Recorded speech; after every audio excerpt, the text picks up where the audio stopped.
So I have here some Abzan Company with Heliod as the deck that Twitter chose. So Twitter gets what Twitter wants. Here is some Abzan Company Heliod. I'll be running a league through it in just a moment. I had a couple flex spots, and I chose to use Scavenging Ooze and Aven Mind Sensor in those flex spots. I think Scavenging Ooze does a lot of work against Euro decks and Emery decks. I think does a lot of work in a lot of other spots too. It's particularly good against Jund. It's one of our best cards in that matchup. And then I'm running Aven Mind Sensor, which I think is just a solid card to run in this particular meta. Ashiok is one of the most played cards in the format for a reason, and I'd love to put Ashiok in this deck, but unfortunately Ashiok's on a creature, and Ashiok costs double black. And I know I can get it off of Noble Hierarch's blue, but it's just a really more difficult card to cast, and not being able to company for it or anything else. I think I'd rather have the Aven Mind Sensor. Being able to instant speed Eldamri's Call into Aven Mind Sensor, like on turn 3, seems pretty good, because that's when Titan decks are looking to Pact and things like that. So it's a really nice little thing to be able to do main board. I'm sure I'll be siding Aven Mind Sensor out quite a bit, but also kind of works with the Mana Denial package. Looking at a little bit here post board with these chokes. Being able to choke out all these blue decks, I think that I might be able to have a favorable matchup against the best deck in the format right now, which is Uroza. But without too much waiting, let's jump in. Let me know if the volume's all right too. I didn't test that before.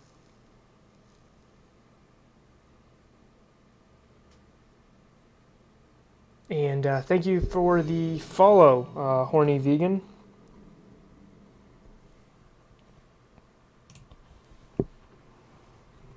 Okay, here we go.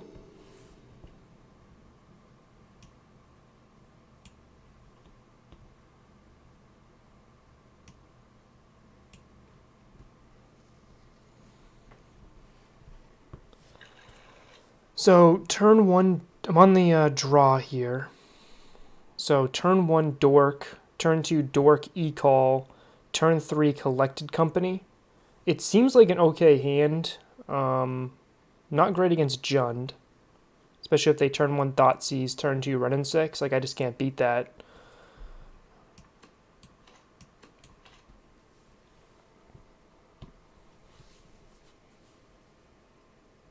Don't know what I'm up against. So what I could do is, if I'm trying to combo quick, turn 1 Noble Hierarch, turn 2 Eldamri's Call for Druid, turn 3 play Druid, turn 4 try to win. I guess I can accept that hand, especially since I do get some draws too. But if I'm up against Jund, I'm just not going to win this particular game.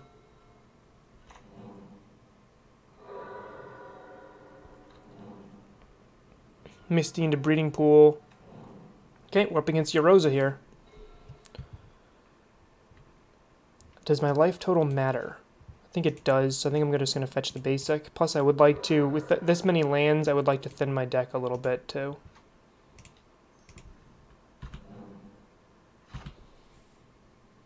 Of note, I always forget, Gilded Goose is a bird. Gilded Goose has flying. Which means like I can't like late game Birds of Paradise, pump it up and swing for a lethal blow. I am running 4 Birds of Paradise over 3 Noble Hierarchs, which I would have considered blasphemy like a year and a half ago, but Heliod really does change the dynamic of the deck. Okay, so opponent's probably holding up Metallic Rebuke. They didn't play like a Emery right there. So I'm just gonna stick with my game plan here.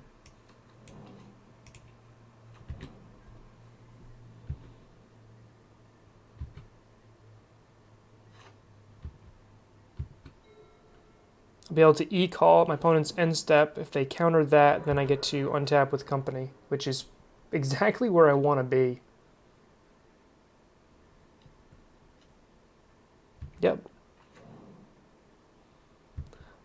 I might even just E-Call for a Scoos here.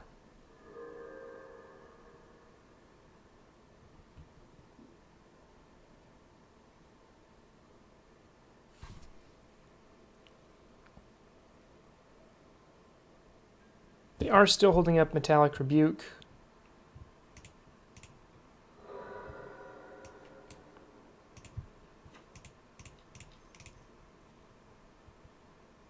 But they're F6. That's really interesting to me.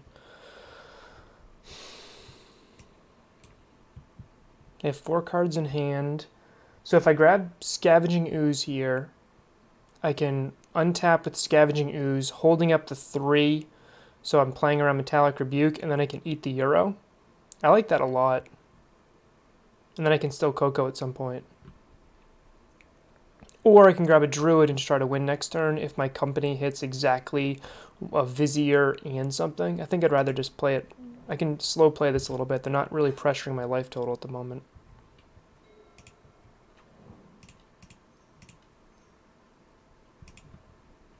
Playing around Metallic Rebuke. And just getting rid of that before it becomes a problem here.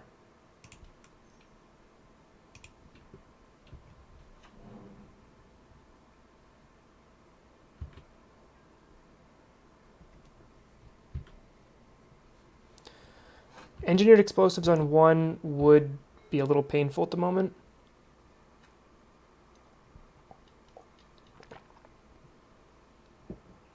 Yep, that kind of stinks. Get rid of 1 threat, but here's another, much bigger one.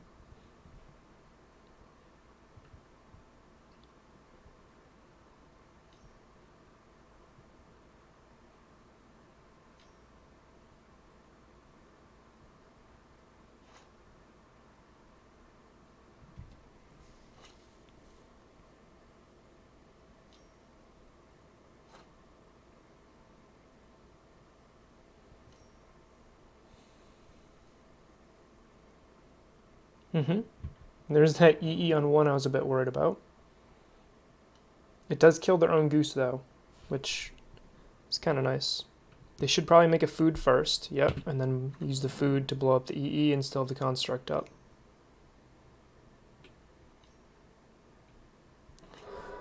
The cool thing about this, though, is this is going to make my skews pretty big.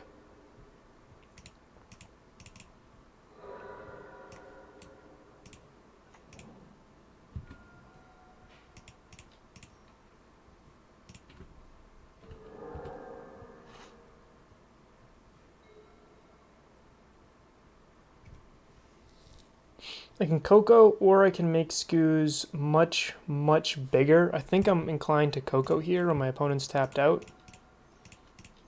They can't even Metallic Rebuke at the moment. Alright.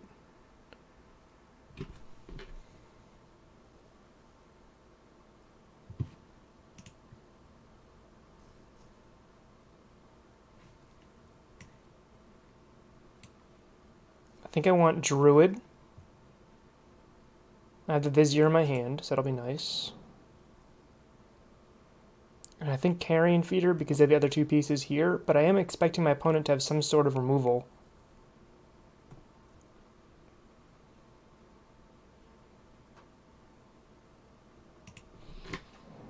I think that's the best one.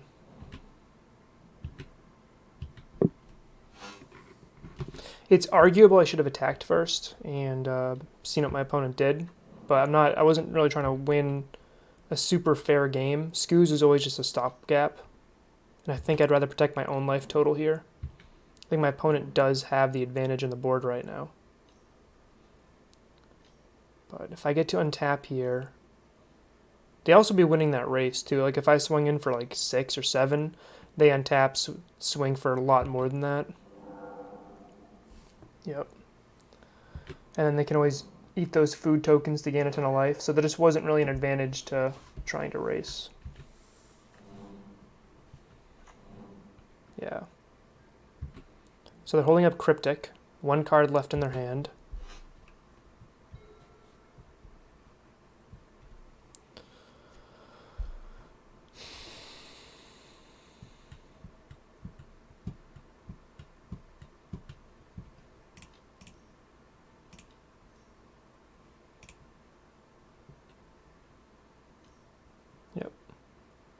I'm playing around Metallic Rebuke, but playing around Cryptic would... Oh, they're spinning. Okay. Well, I have infinite life.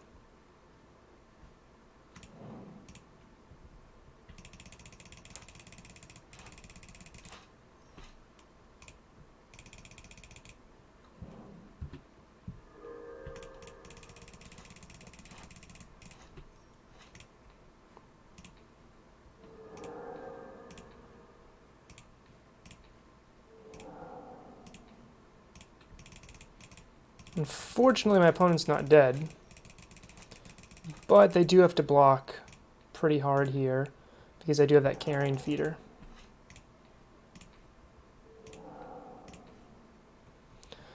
I think I have to attack with Skoos and Goose, so I'm not sure it's even worth playing this Noble Hierarch at the moment.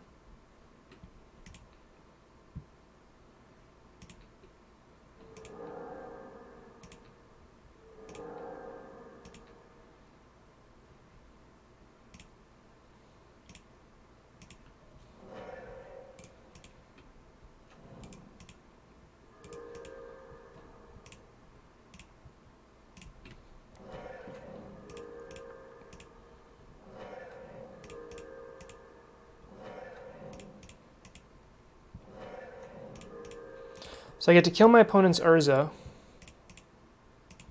Actually, they're just going to block with the Goose, and then they get to untap here. Yeah, darn Goose is going to cause some problems here. This is one of my least favorite things about playing with this particular deck online.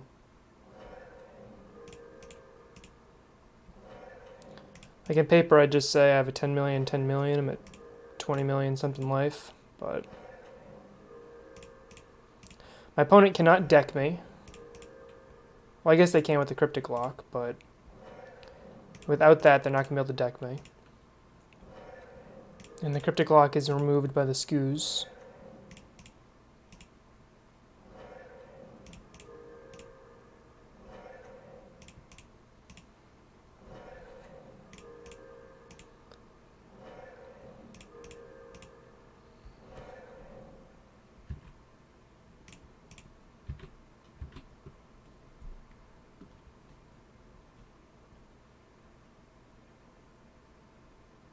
Yep.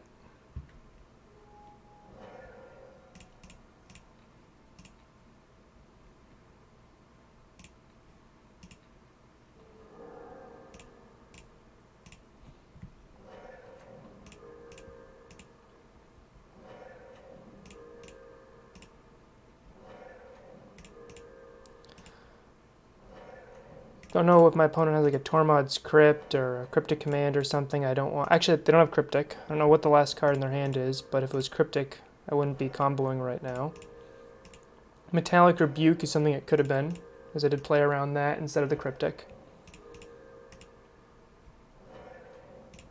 Not sure what a healthy life total is against a Euro Urza deck, because they can clearly hit me for pretty hard, pretty fast. But I think a little over 100 is probably pretty good here.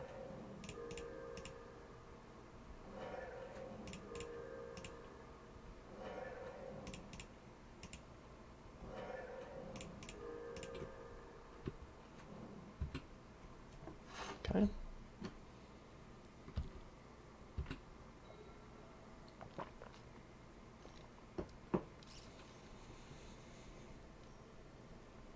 Looks like my opponent's spinning.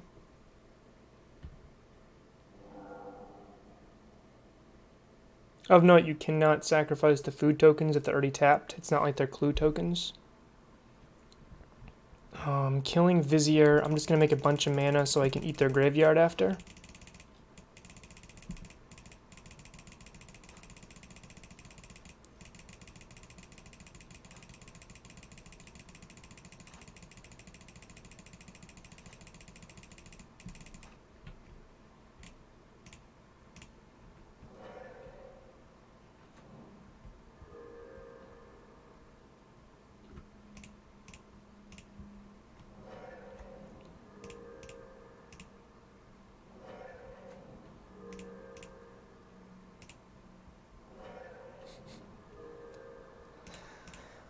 This a couple more times.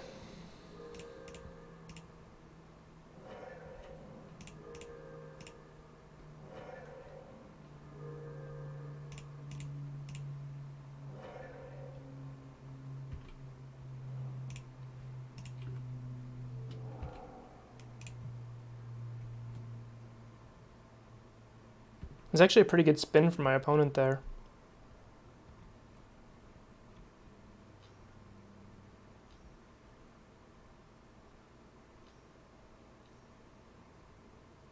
Five mana, another spin. And Metallic Rebuke. Alright, a card I had been playing around earlier.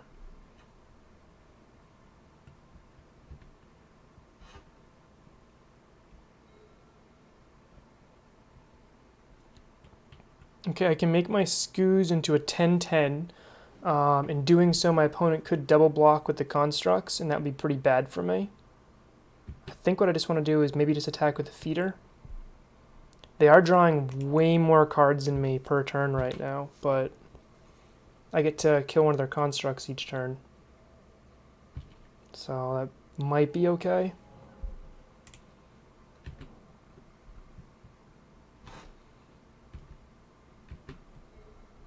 And now I get to attack with Skoos next turn, unless something changes here. Skoos holding back hero I think is more important than speeding up my clock by one turn.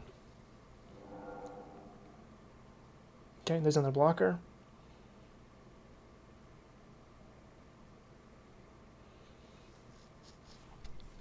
Opponent not choosing to tap the food this time because I know they might need to eat the food.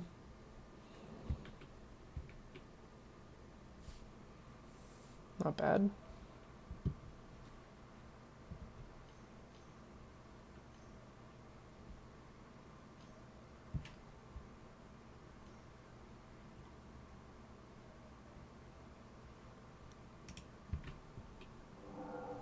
Polluted Delta.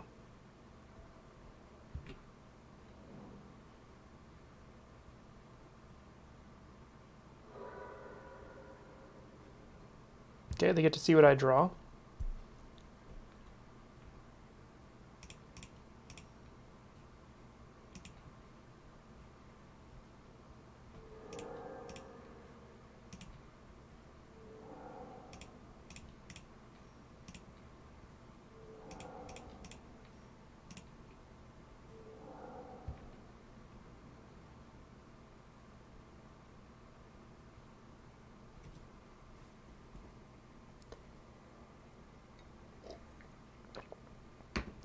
Okay, let's crack this forest. There's no reason to hold it. It's not like I'm running a tracker or anything, and I'd rather draw a non-land going forward.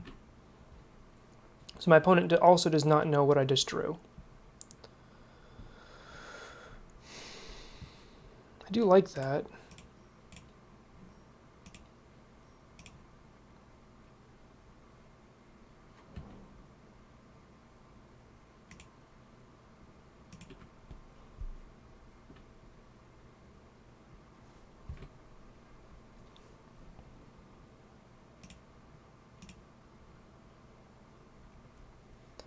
So they have to block Skoos and they have to block Feeder.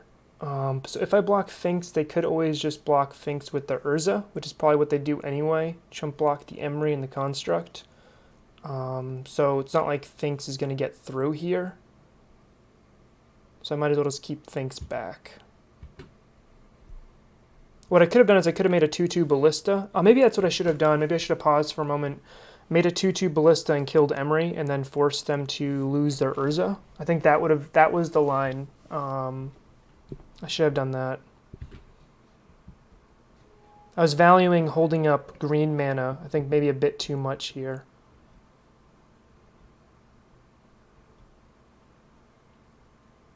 All right.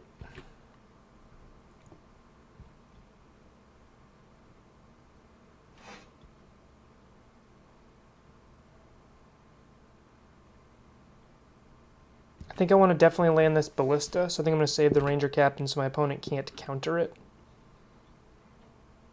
What would be really rough on me would be a Archmage's Charm, which could steal this Carrion Feeder. The Cryptic could also bounce it. Those are cards I'm looking to avoid right now.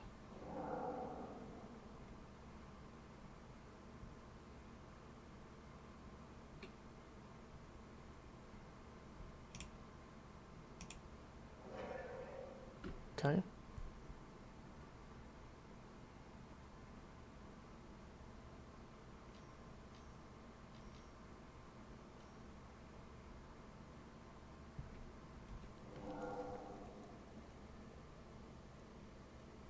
Okay. Polluted Delta off the flip. They have to chump block, and they're still dead there. One game down. That was a long one there, but I think we get better post board. I did not see any Coatls, so I don't think I need Plague Engineer. I think Path is pretty good against all of their threats. Thoughtseize is pretty good against a control deck. Veil of Summer also is. I could Stain the Mind and like take a Uro or Urza to something that's super valuable. Caterpillar could be interesting for me here. Infinite Life does not win me the game, so Spike Feeder is something I'm just going to probably be just getting rid of. It's not very good on its own. I do like Kitchen Finks as a wall to slow my opponent down. My primary win condition is going to be try to win with Druid here. So cards I absolutely want are these 3 chokes. My opponent might be bringing in an Ashiok, which shuts down like these finales. So I might be trimming on that a little bit.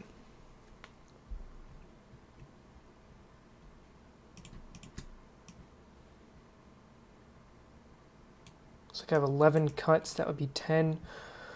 Caustic Caterpillar can destroy a construct.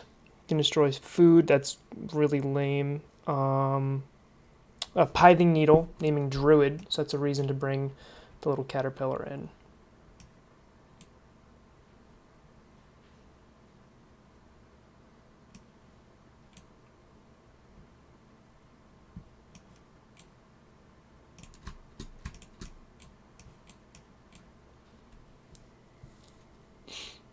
My deck's almost built a little bit too good for this particular matchup.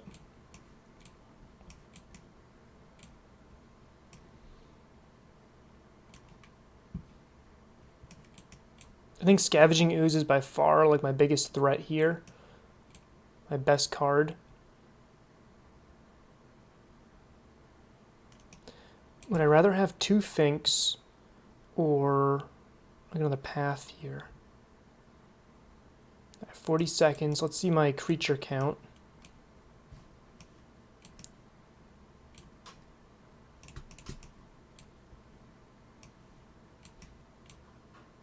Yeah, I'd rather keep my creature count a little bit higher for these Cocos to be good hits. I'm going to stick with this. Finks might not be the best card in this particular matchup. I like Finks. It's a good stopgap, but I don't think it's exactly what I want to be doing. Turn 3 choke. Seems good. Could also be a turn 3 win too.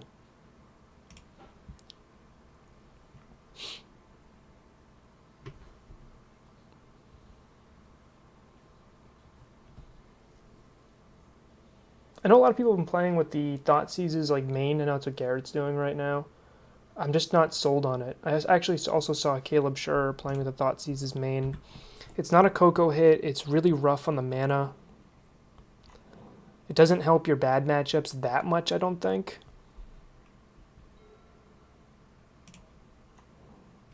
Okay.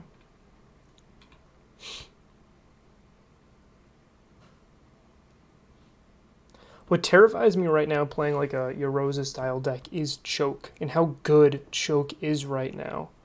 And some people are even playing Boil just to meme out Amulet Titan players. And it's not exactly where I want to be.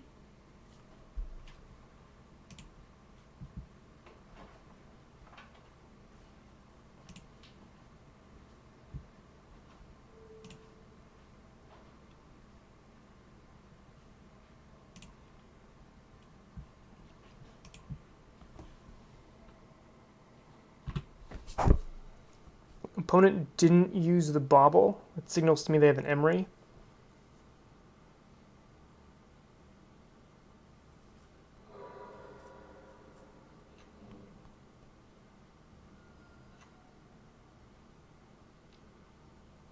Okay, which means my Druid gets to stick.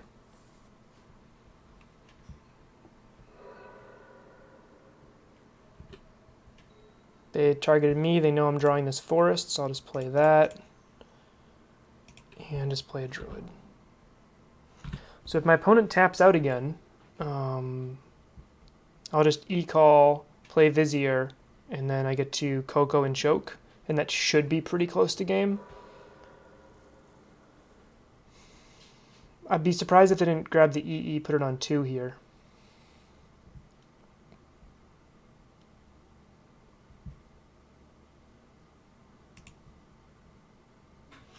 Okay.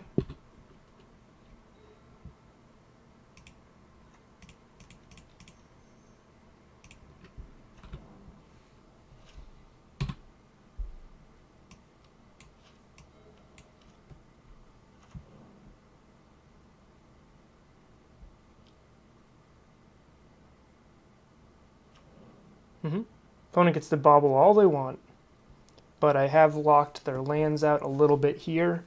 Unless they can get rid of choke, I basically just double stone rain them. I'm really happy that they chose to Ether Gust when they did, because that's one of their best answers against my choke. Yep, put the Ether Gust back on top.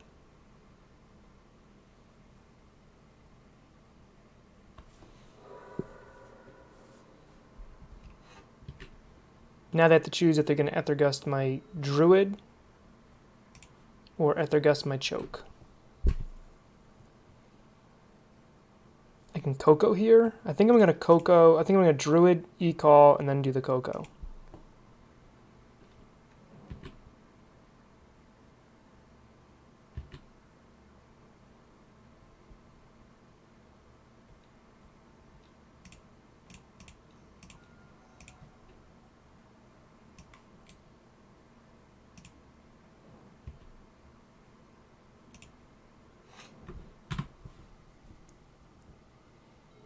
So now my opponent has to deal with the Druid. They know I'm drawing a choke, and then I'll have Vizier in hand.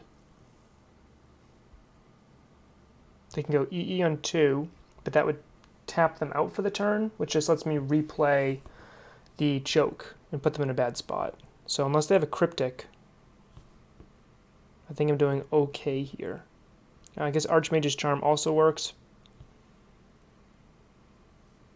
but this Uroza deck has actually been trimming Archmage's Charms in favor of Metallic Rebuke, which I think is a good call. When I was running Dimir Urza, I really wanted Metallic Rebuke because I felt like Archmage's Charm was the best card in the deck, but it kept being like a turn too late when I was on the draw against a lot of Modern's fast starts.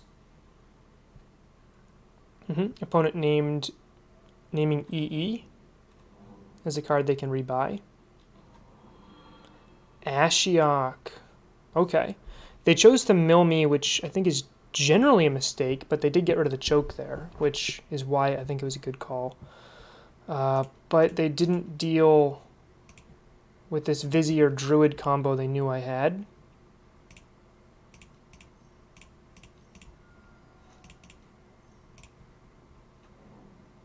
Oh, actually, I don't get to search.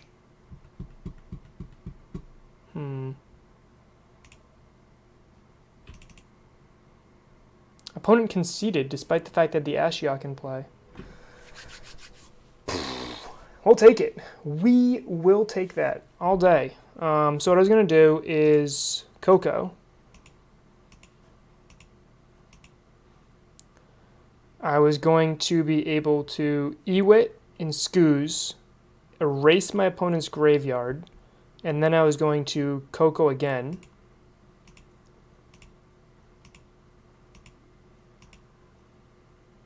And whiff. So I was going to have Finks, Vizier, Druid, Ranger Captain, Scooze, and an Ewit in play. And I think that was probably going to be game against my opponent, despite the fact that they conceded a little bit early there. All right.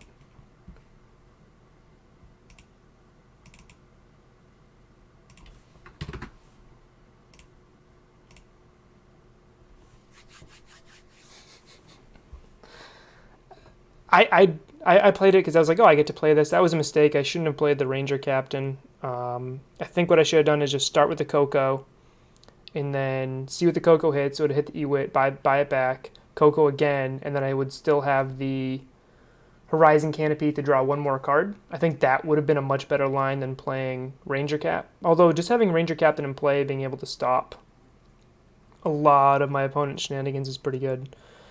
Scooze was very impressive in that matchup. That was a card I put in the main board, in particular to help with grindy matchups, but also in this case. Euro and Emery just can't beat a Scooz right now in these blue-green decks because they don't run Fatal Push. Those decks are really strong against decks that don't care as much about removal. I don't love this hand. So go turn 1 Dork, turn 2... Like if I draw a Heliod or a Coco, this hand's fine. I guess if I draw any tutor, I can kind of pivot whichever direction I go in. So I think I'll keep this. Like if that Spike Feeder was a Finks, I'd almost feel a little bit better. But Spike Feeder is just so bad in some matchups. This hand also is pretty weak against Jund, but I think most of my game 1 hands are going to be a little bit weak against Jund unless it's just like sheer Druids and Cocos. Okay, up against Mono Red, so Spike Feeder's actually got a little bit of game here. Hoping to not get Lava Darted.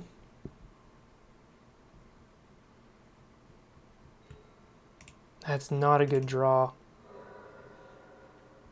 That is not a good draw at all.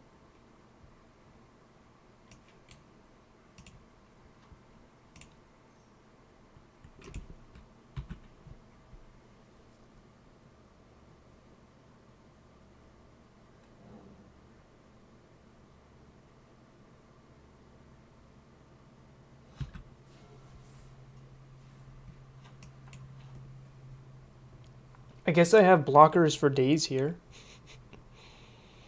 It seems weird they play the Crash through at that moment, knowing I'm a green creature deck. Okay. It feels even weirder to burst lightning. Like that just felt like a weird little line there. It told me that they're hungry to draw cards. I feel like Crash through is something they should save for, unless they're using it just as a raw cantrip, it's something they should save when they're about to win the game.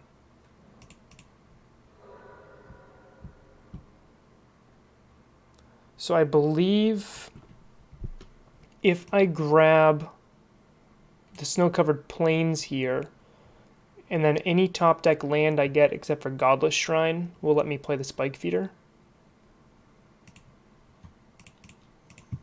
This way I also open up like E-Call and I can play other things too. I think getting the plains there is better than getting another basic forest. My opponent also already used a Burst Lightning on a Mana Dork, so it increases the chance and likelihood of my Druid living here.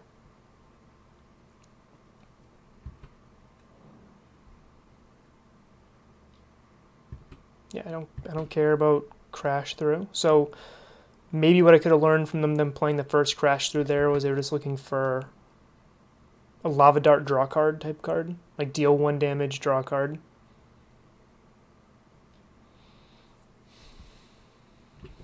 I wonder how much that would actually see play if that was a card. Just deal 1 damage, draw card. Like, it is most of Electrolyze. And Electrolyze saw a lot of Modern play back when Modern was a little bit weaker, back when Lingering Souls was like a big part of the format. Land off the top. Razor Verge Thicket. Razor Verge Thicket. Nope. Okay. This is what I was worried about with this hand. Like against a removal heavy deck, I'm just kind of falling behind. Another Crash Through Bolt, I think just ends me here.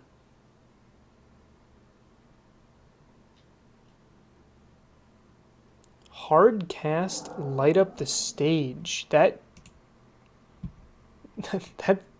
felt really bad. I guess they're just trying to force me not to block here.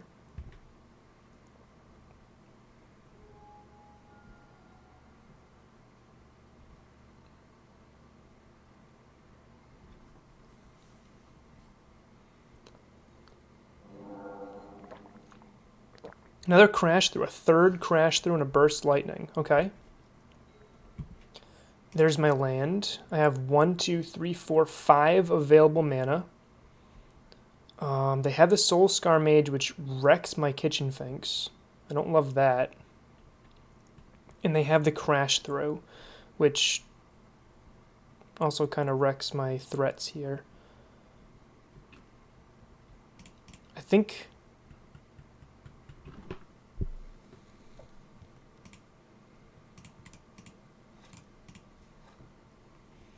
I play the Finks. They play Soulscar Mage. I go up to 6. They play Soulscar Mage, Burst Lightning my Finks. I'm at 6 life, and they get to crash through.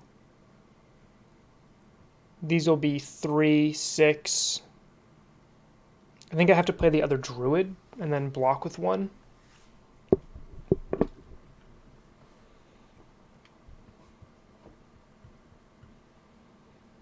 Because of that third crash through, I don't think the Spike Feeder is actually worth it.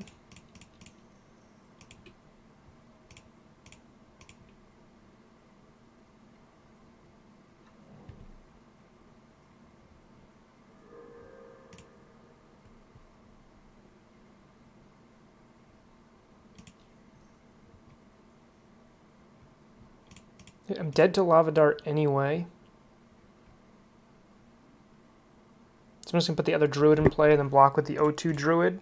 It technically saves me 1 life. Because if I just played the Birds of Paradise, because their creatures have trample, 2 toughness is better than 1.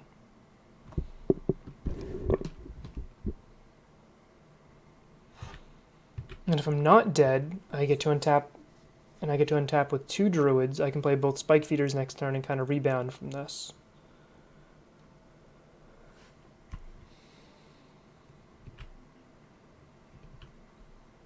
Okay. It's not good for me. As long as I don't Soulscar Mage or... There's a crash through. Okay.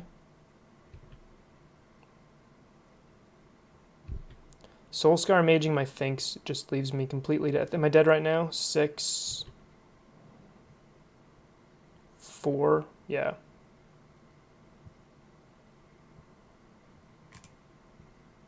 On to the next one. My opponent just needs to show me the line, but they see it too.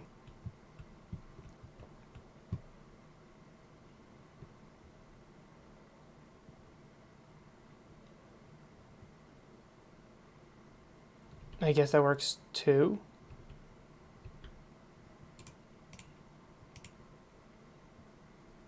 Just need to cast a spell. Alright. Lost a game here. Let's bring in creature removal, which is very important in this matchup. Let's bring in Forge Tender. What's a little bit weaker are my mana dorks. I just really don't love siding out mana dorks here.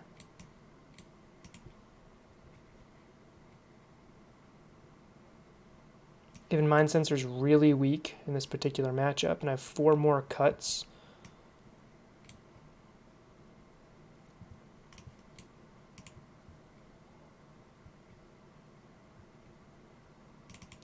From a Vizier, the Druid combo gets much worse here. I actually like Finale more than E-Call, because for 3 mana I can Finale for my Forge Tender. I guess I do the same thing with E-Call, but that costs double white and this doesn't. And I usually have to shock for double white. I think I'll trim 1 dork.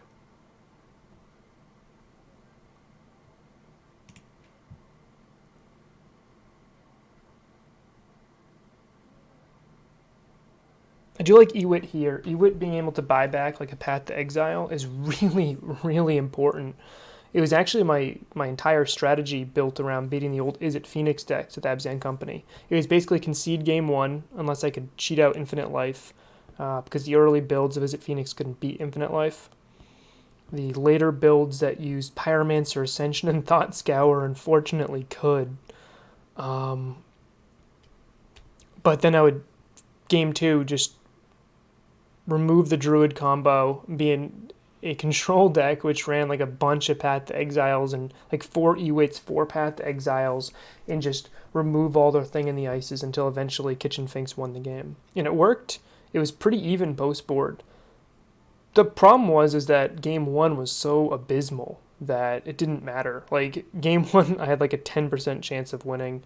So post-board being 50-50 still means like you need to get pretty lucky to win that matchup. Like, let's say I win game 2, great. Now my opponent has a better idea of what's going on for game 3. I kind of wish I'd thought of just running chokes back then. I think choke might have just been an easier way to run that deck.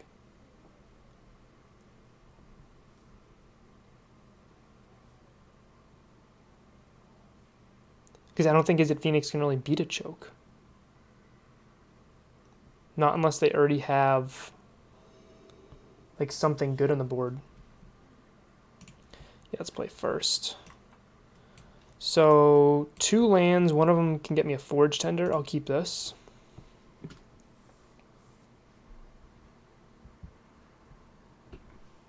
How do I want to do this? I think I want to actually start off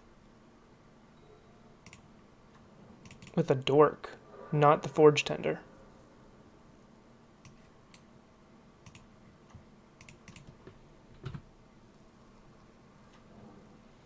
Then next turn, I get to dump my hand with cards that die to Lava Dart.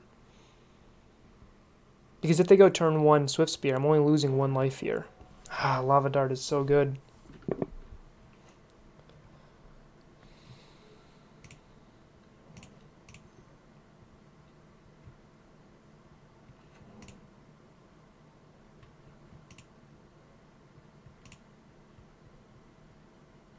I think I actually want to... I think I'm just still stuck on this Dork plan for the moment.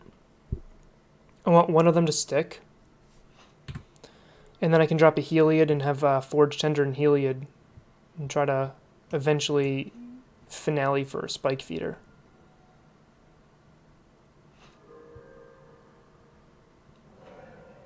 Wow. I'm not sacrificing a Burnt and Forge Tender for half of a Lava Dart. I mean, that is absolutely for sure not going to happen here.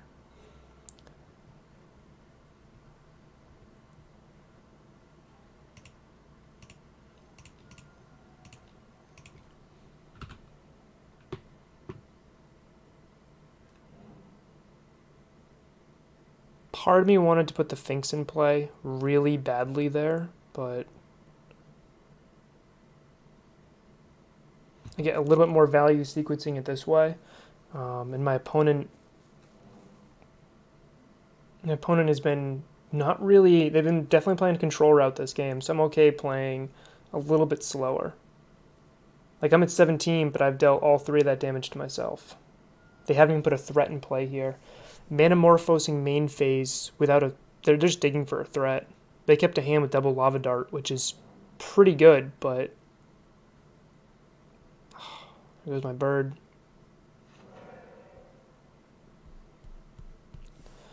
But they don't even have any mountains at the moment.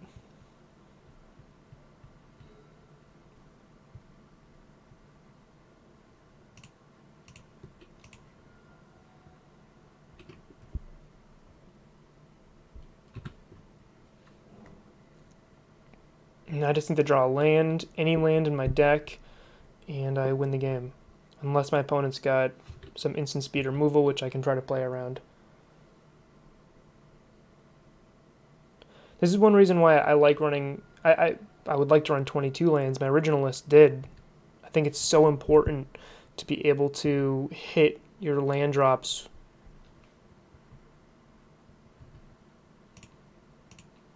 I'm not missing something here. Nope.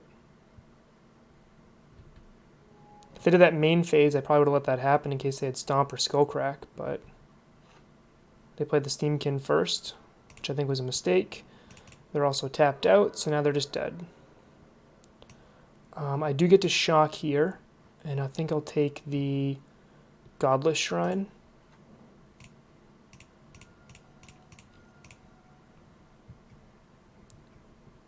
That should be game.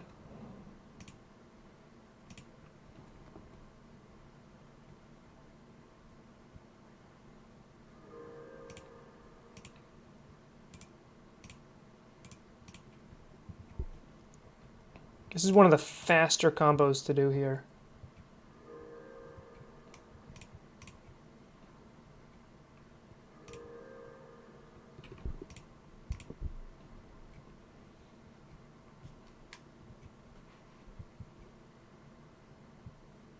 Opponent's down on clock too, so them trying to clock me wouldn't make sense. if that's what they're doing.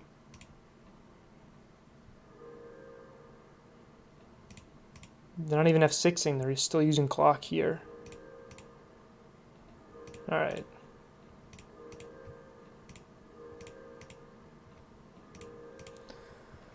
If they want me to click, wouldn't be the first opponent to make me click today. The other one, though, did actually have outs. Alright, did actually have outs infinite life. This one does not. Do I want to do anything differently here? I don't think I do. I think Heliod is my key to victory here.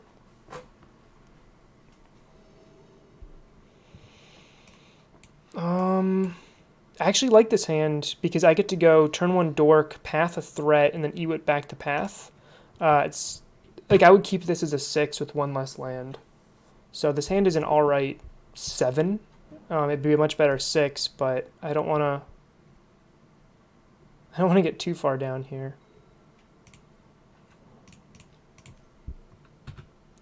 So next turn I'm pathing a threat and playing a tap land, or fetching for a tap land.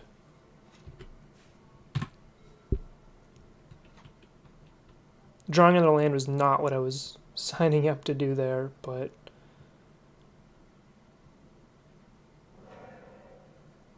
I also don't mind having a slightly land. I don't want 5 lands like I do here, but having a few more lands in a matchup where they're actively killing my dorks isn't terrible. Yikes.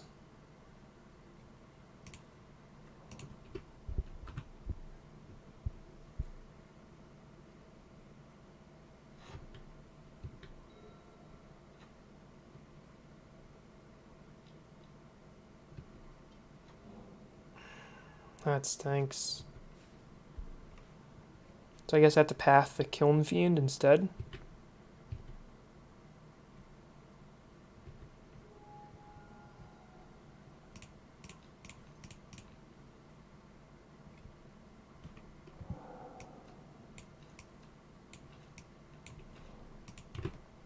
Not a land.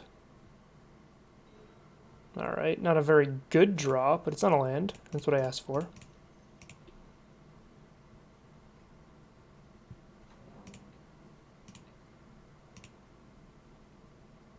My best possible draws would be like a Finks, a Heliod, or a Coco. I'm kind of locked into probably pathing another threat here. These red decks are a bit threat light. This one seems to have a bit more. It's running Steamkin and Kiln Fiend, so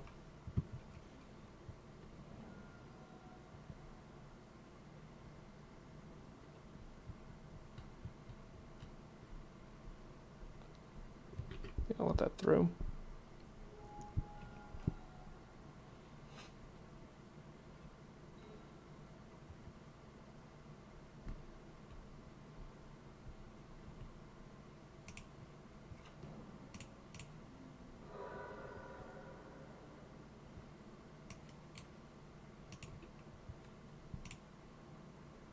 Oh, I was supposed to get the planes there? Yeah, I was supposed to get the planes. Yeah, that was a mistake. I just misfetched. Okay. How do I make up for this?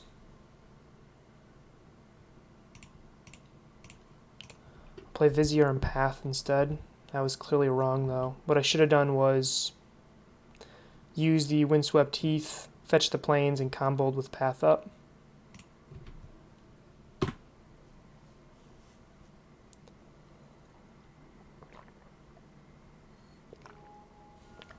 That was a punt. We'll see if that ends up biting me here in Game 3 against Mono Red Prowess, which I think is a slightly unfavored matchup. Yeah, it'd be so much better having a combo in play here against these Lava Dart shenanigans.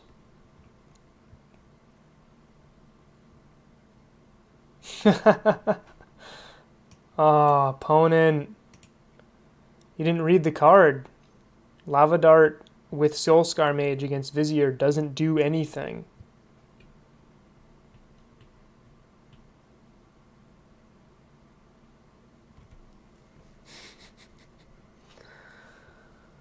Yeah, Because Soulscar Mage gives -1/-1 instead of deal 1, and Vizier says if you're going to get a -1/-1, you get 1 less instead.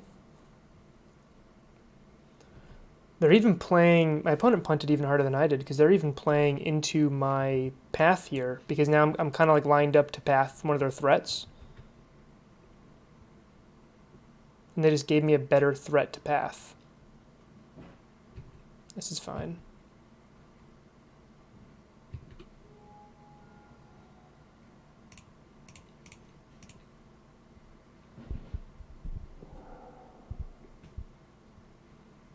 I'm going to chump with the Ewit and play this combo. Oh, that is tempting, actually, just to play the Coco instead. So they can Lava Dart me a bunch, unless they have a Crash Through that doesn't do much, though. Yeah, I think Coco is just a better play. Let's pass.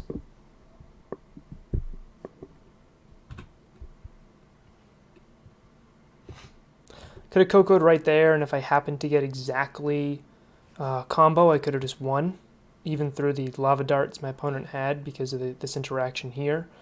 But I think it's better to hold this than try to get some convoluted win. Like, the odds of me being able to win through, like with that Coco, the odds of that hitting exactly a Finks and a Carrion Feeder, or exactly a Heliod and a Spike Feeder, I don't think is high enough for me to justify that line.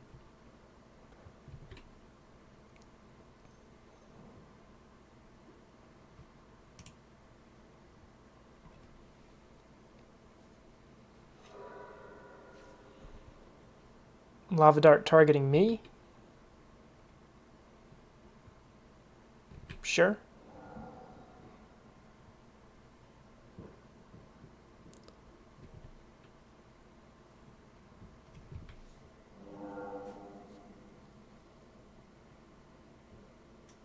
They do have a Crash Through. That stinks. That was like the one card I was hoping to avoid.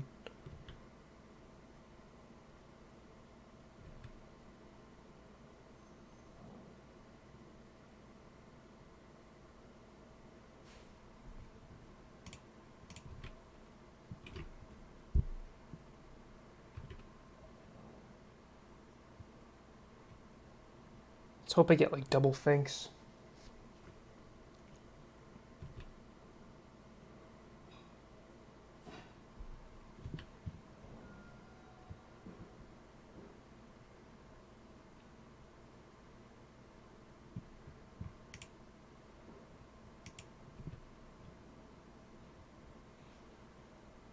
Burnt and Forge Tender would also be really good here.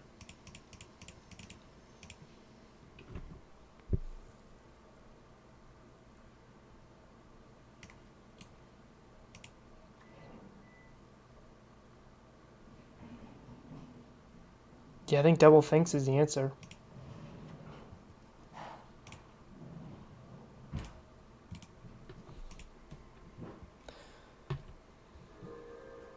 It's double block. That soaks up 4.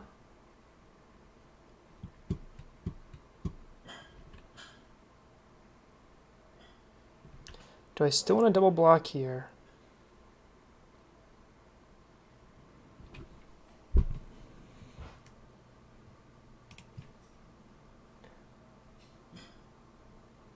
That's true. I think Campbell would have been fine there too. So maybe playing Coco was wrong. That's entirely possible. We're seeing right here that the one card I was actually afraid of was Crash Through. My opponent just had a crazy sequence there with how much land they had. I think I need to double block. If I just do this, I'll take 7, go to 2, and then go back up to 4. And maybe that's fine, just being at 4 with Campbell. Yeah, that's probably good.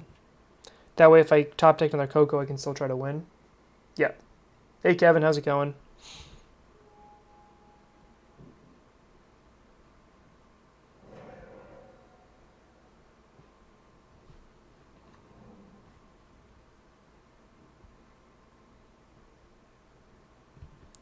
Crash Through is really the card I'm trying to avoid here.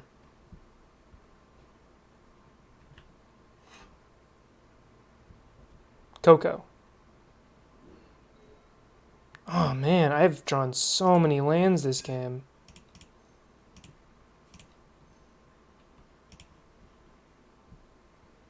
Honestly, I don't even know if it's worth playing. Like, thinning my deck could be real. What I put in the bottom off of, I didn't put anything really good. I guess Heliod on the bottom. So I don't even know if I don't even want to shuffle anyway.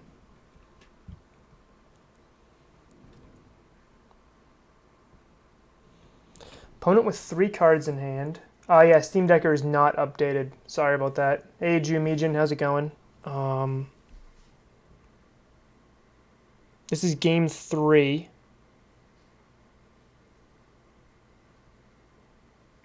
So if my opponent does like Bedlam Reveler, I could be in a bit of trouble. But if they just drop a couple Swift Spears, I think I'm... worst case scenario, my opponent drops 3 Swift Spears and I attack here. And then I'm just dead. So I'm definitely not attacking with this Sphinx. I think it's okay to attack with like the Ewit though. But I also don't really think it's dangerous to hold off a turn either. Putting my opponent at 16 isn't drastically speeding up my clock. Also haven't streamed in a while. Figured I was tinkering around with different things. I was gonna update all that, but then I was like, I'm just gonna hop on. I'm just wasting time not doing it. I think attacking with 2 creatures is okay. I also agree with that, but I think I don't know if it speeds me up that much. All right.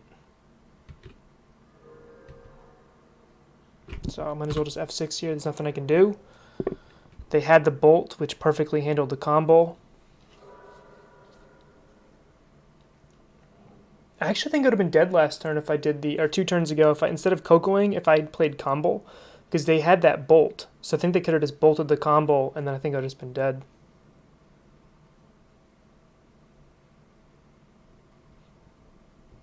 Okay, I need another Coco. I need a Tutor. I need something good here.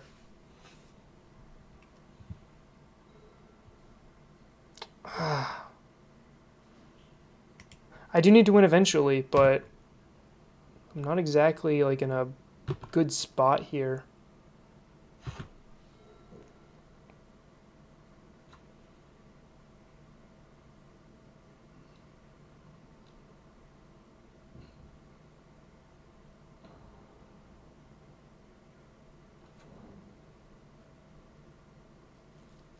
And drawing 3 cards and they still have 6 mana up is pretty crazy.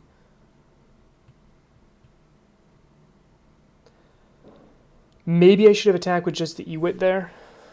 I was just trying to survive for another round or 2 so I could top deck something. And as of right now, I started with a 4-land hand.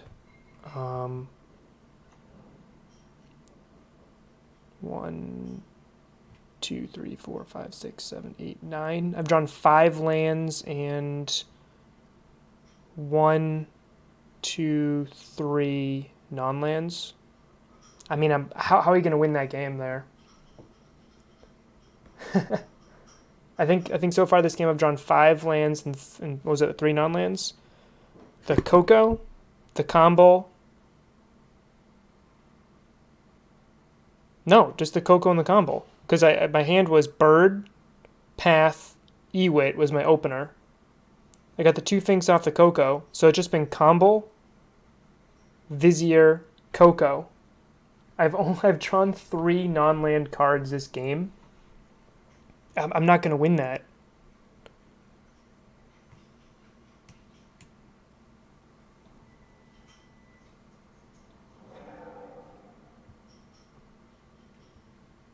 One, 2, 3, 4, 5, 6, 7, 8, 9. Yeah, I mean, this is just rough.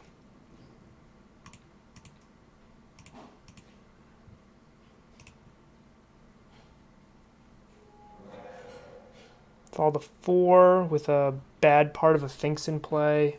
I need a Coco, and even Coco's not gonna. This is just a.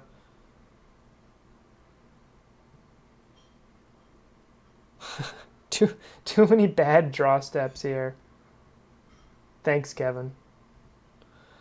Yeah, that's it. All right, 1-1.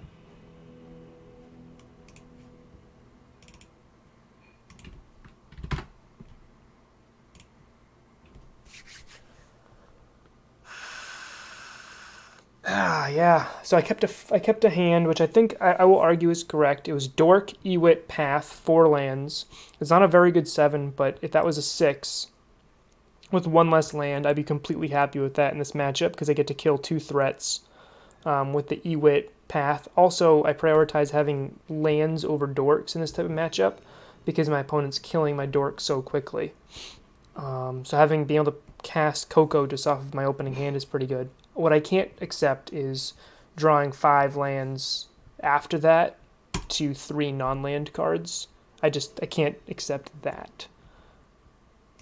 And win, I guess. Yeah, this hand's a mull. It's turn 2 Heliod, but nothing else. 1 land, mulligan.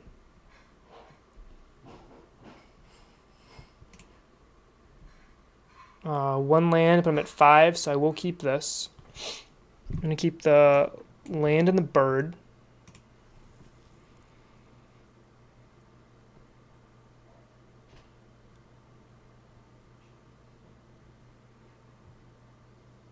I think I'm going to bottom the Vizier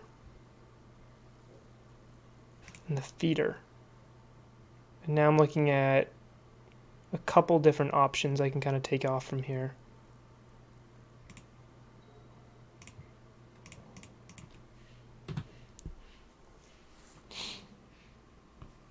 Hoping to draw lands. Unlike last game, this game I'm hoping to draw some lands. Up against Dredge. I think what I want to do here is just play another bird.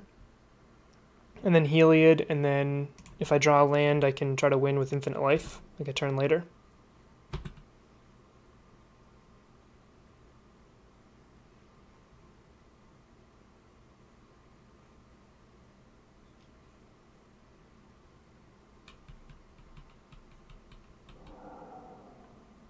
Yeah.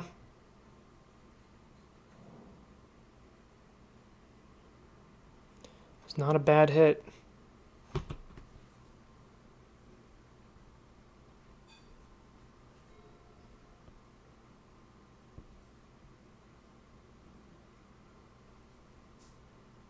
If my opponent dredges, I have no dredgers, I guess. That's good news for me.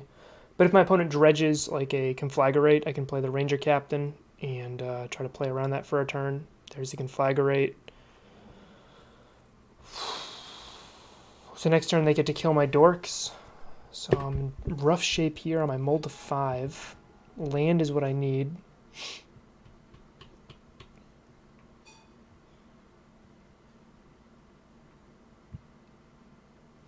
Alright, if I Ranger Captain, grab Ballista, I sacrifice in their upkeep so they can't Conflagrate kill. That buys me 1 more turn to untap, 1 more turn to draw land. I could E-call for another dork to just die.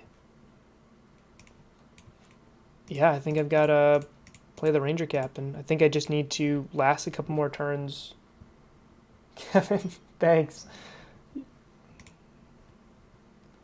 Such bad luck. This is why I did so well in the Modern Streamers League. You weren't watching my matches live.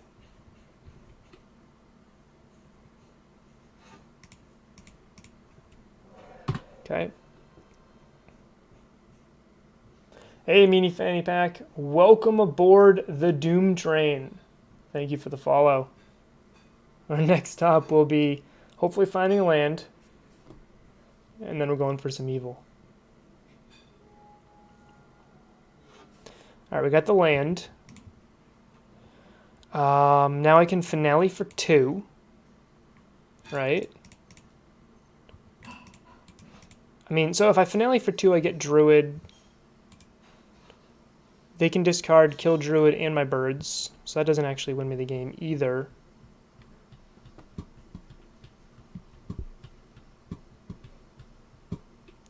How do I win? I can Finale for Scoos. They'd be kind of forced to Conflagrate that, but they're wiping my board anyway, which makes me kind of want to play Heliod. So I'm at 8 life. I think I just want to play Heliod and hope to draw some lands.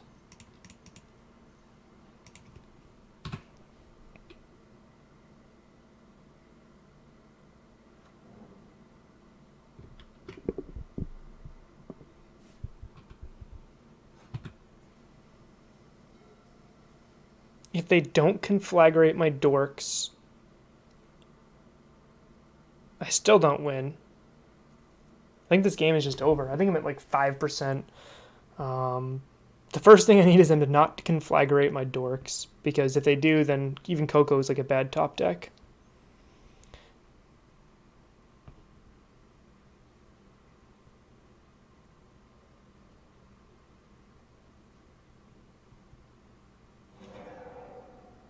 Okay.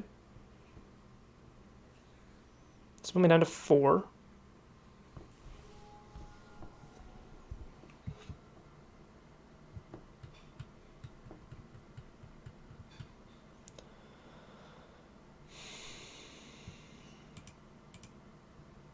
So they get an Ox next turn. Yeah, I'm just dead.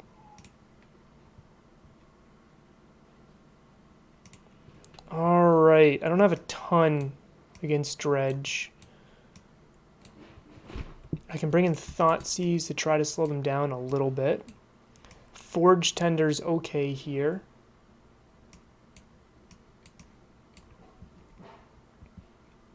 Mind Sensor does nothing. The Scavenging Ooze main would have helped if we had a keepable hand in that particular matchup.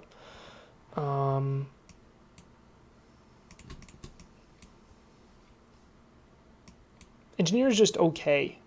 Pretty good at like hitting their Narcomoebas, which can slow their clock down a little bit.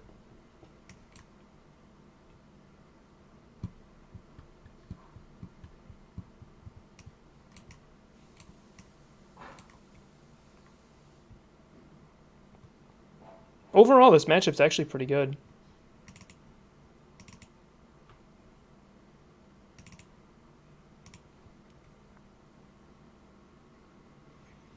It's good enough where all I did there was even Mind Sensor for Forge Tender. Nice. It's a pretty good hand. It's a turn 3 Infinite Life. On the play.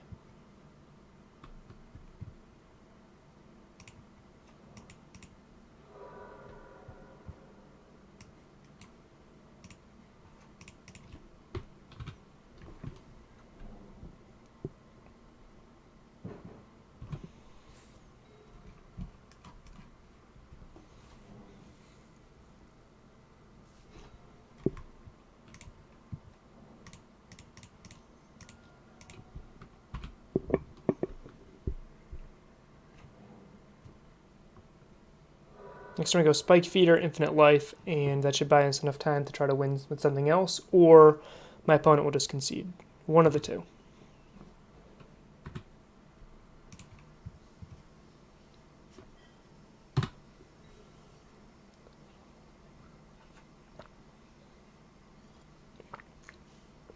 So beat Uroza, lost to Mono Red in a game where I drew 5 lands. Ooh, well, I don't need it, but I do have it in case my opponent doesn't concede.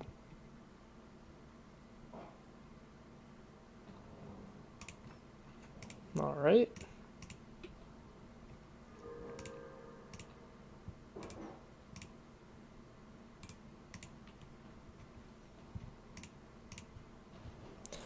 Let's just click a bunch here. New win condition. Have my opponent milled himself to death.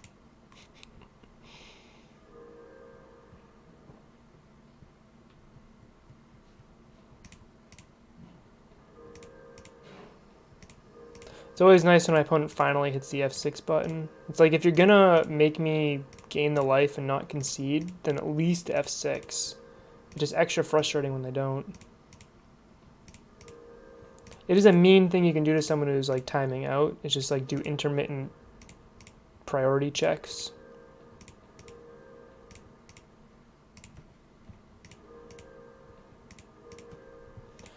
All right, what's a reasonable... I'm still at 21 minutes here, so... I think it's reasonable to get to like, I don't know, 100 or 200 life here. They are an aggro deck that can deal a ton of damage all at once. No concession. This is something you get online. Like, if I was slow with this, or if this was like a really slow combo, I could get it. If I was like, you know, down on clock and you want to try to win that way, or if you had an out to infinite life, definitely don't concede. But I mean, we have, after this, we have one more match, one more game to play, and I'll still have 20 minutes of clock. Do this on pop upkeep? Yeah.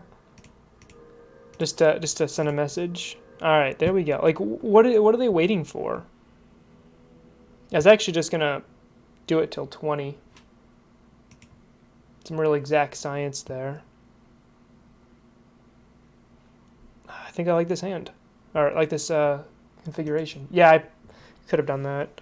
I had an opponent not concede to me doing the Druid infinite mana combo one game, so I decided to, I was on Druid Karn, I posted on Twitter, I just had 2 ballistas because the Karn gave me one too. I made 2 50-50 ballistas, wiped their whole board, and then started killing them. Turn 1 Dork, turn 2 Scoos, keep.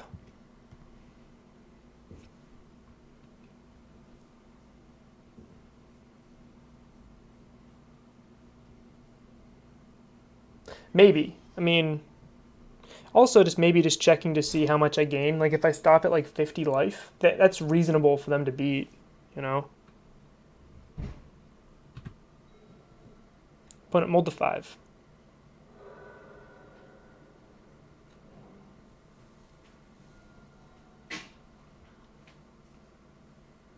Okay. Guessing this takes the Scoos. Finale can always rebuy the Scoos.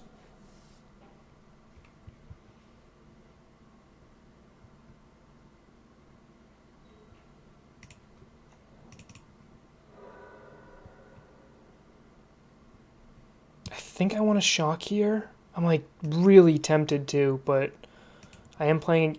I consider Dredge an aggro deck, so I'm going to be a little bit more conservative here.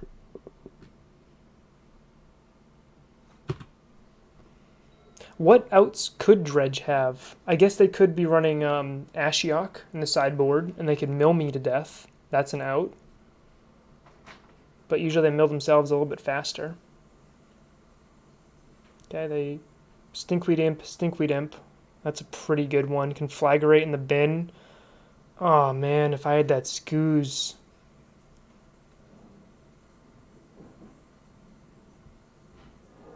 I actually don't even think Scoos is that good against Dredge. Like, it's fine, but what's really good against Dredge is, like, Remorseful Cleric.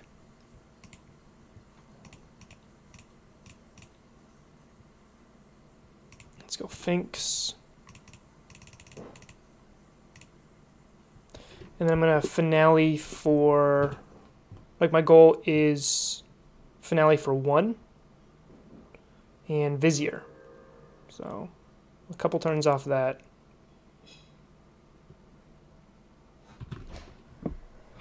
So what I can do is, if they don't like wipe my board, I can play Vizier and Finale for 1, maybe try to do it all in the same turn.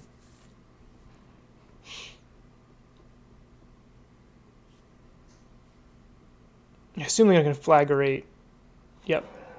There's really no reason not to. It means I can't block profitably against the Amalgam, and it reduces my chance of cocoing into victory next turn.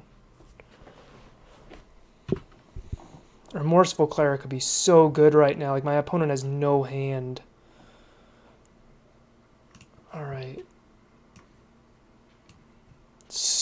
much in their graveyard right now. I can Finale for 1.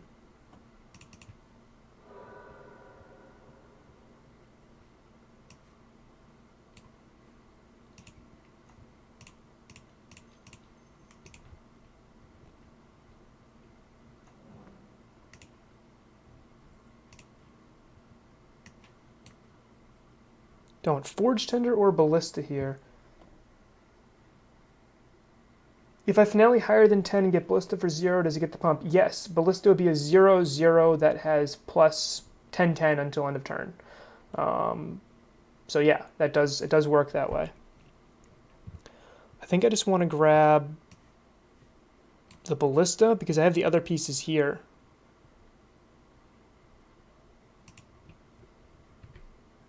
I am not blocking with this Sphinx, so I might as well swing.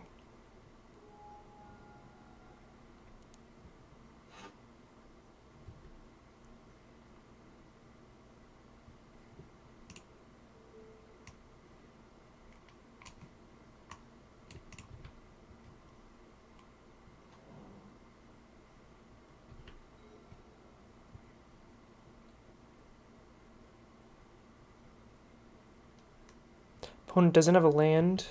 They have the Stinkweed Imp in hand.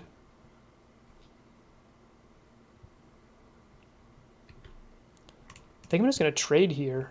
I can't think of a reason to keep the Ranger Captain in play because I do have another one in my hand anyway.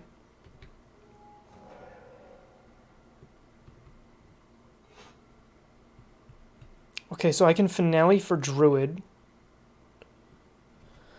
I go to 8. I have a blocker with the Kitchen Finks in case for their Bloodghast. Yeah, they dredged. They have a Stinkweed Imp in hand.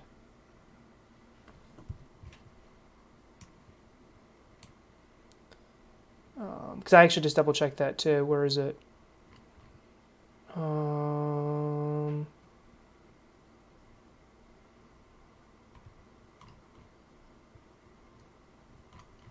Just showed it and then closed. Yep, Drexel uses a Dredge ability from Stinkweed Imp. They got an Archamoeba, so they have a Stinkweed Imp in hand. There's a Conflagrate in their bin. But they don't have many, they have to, so they're probably going to grab Life from the Loam, right? I just can't think of a reason. If I go to 8, am I dead? Their Conflagrate will only be, they can Conflagrate for 2 next turn. So they can kill my Druid. That's a reason maybe not to.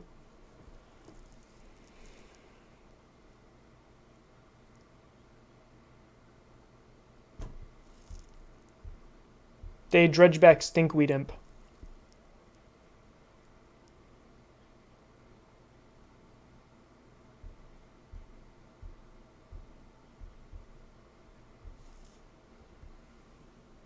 Yeah, right, I shouldn't have blocked with the Ranger. I should have gone to 7. Then I would have won. So I think I just have to take one more turn off from that.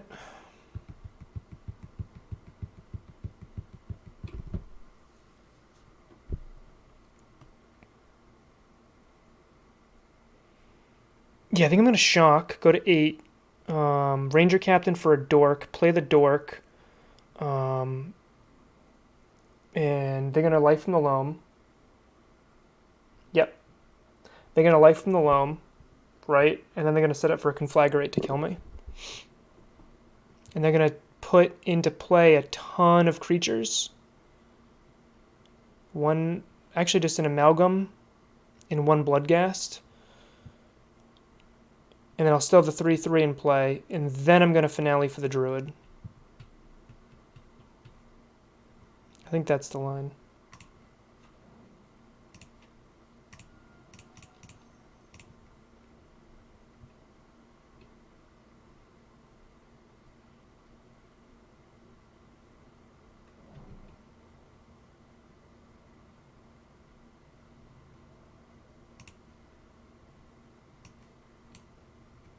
I could just get Forge Tender, actually, instead of the Dork.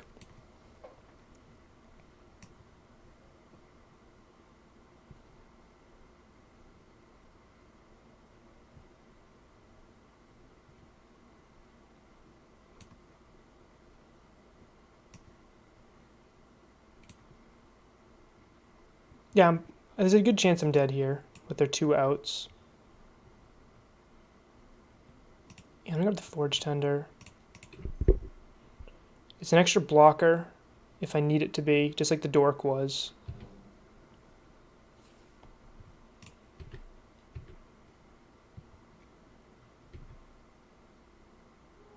Yeah.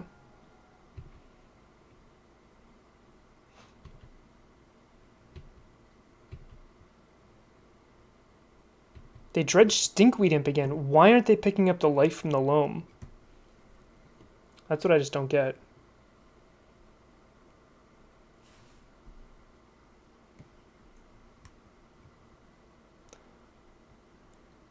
Opponent's making some mistakes here.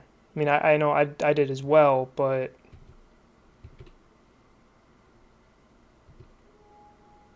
Like, I feel like life from the loam was the clear answer for them to pick up there.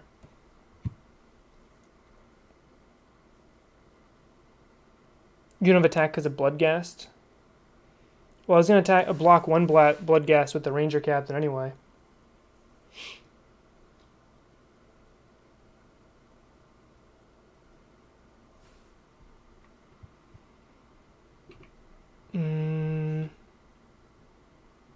I'm okay with that.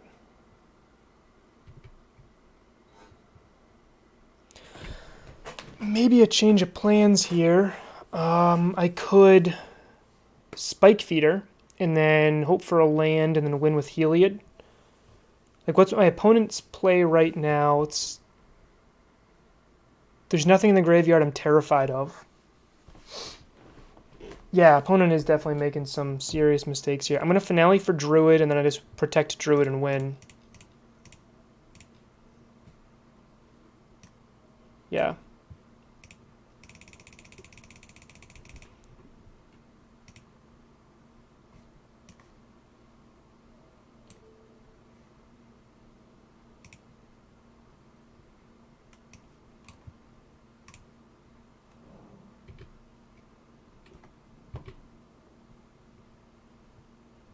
So I'm at 3 life. They have 1 Bloodghast. They win if they flip 3 more, or a Creeping Chill. I still feel like they just got to get a life from the loam here. How many chills do they have left? 2. 2 chills left. So they could just flip 2 chills and I'm dead.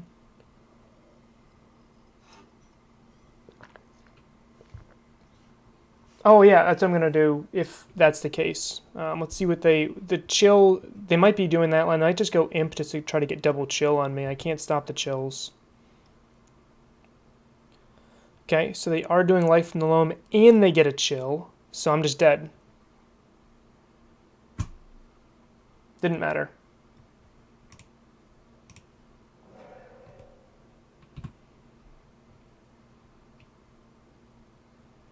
Three plus 2 is 5.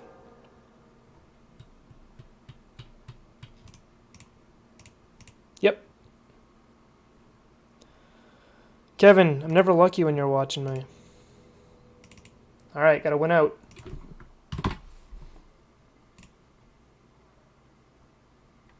Yeah, it didn't really matter there. I still think I should have won that mono-red matchup. You can't recover from drawing 5 lands. 5 lands and 3 non-land cards. That one, I think I missequenced. I think I should have won that. You think the deck hates you?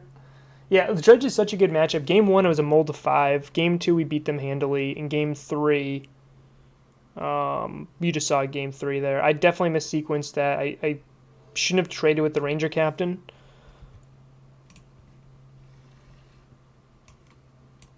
This hand's pretty awful.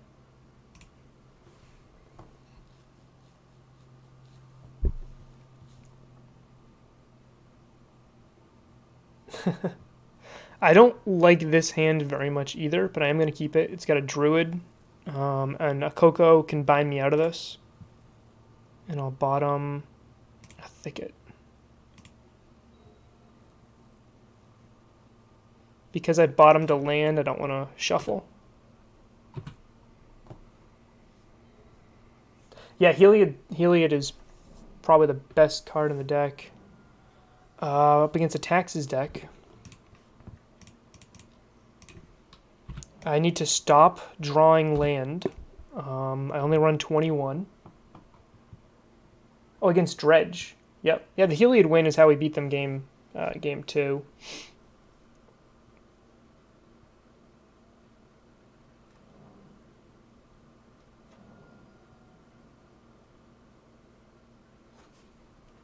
Coco.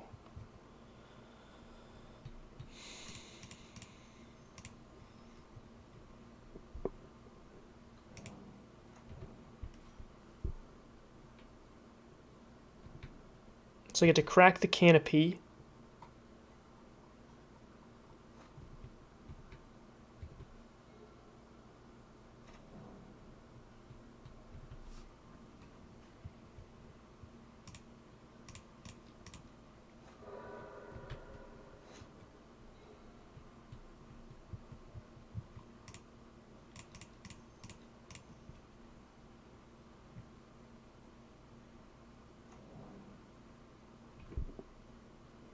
I can either play another bird or I can have even Mind Sensor. I think I want the Mind Sensor up. I think I have plenty of mana at the moment. If my opponent goes to Field of Ruin me here, I might be able to hurt them a little bit.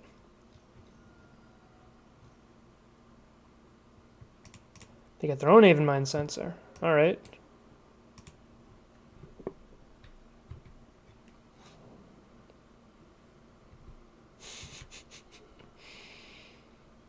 I don't know what we're playing against, but this is what happens when you fall in the 1-2 bracket.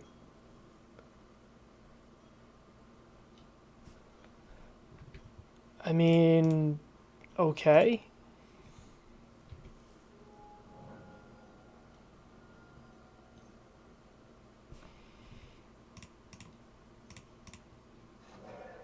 Oh, I forgot I had damage on it. Whoops.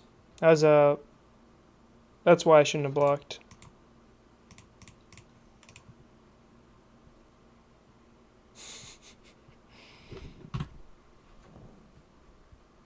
Well, I lost a Druid for no reason. Honestly, at this point, I'm just hoping to pick up a Spike Feeder or a Coco.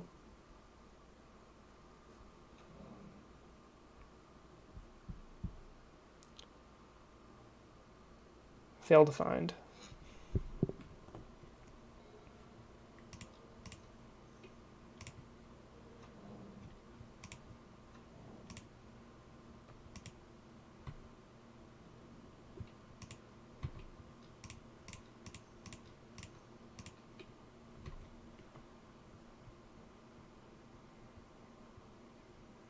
This should be a buy.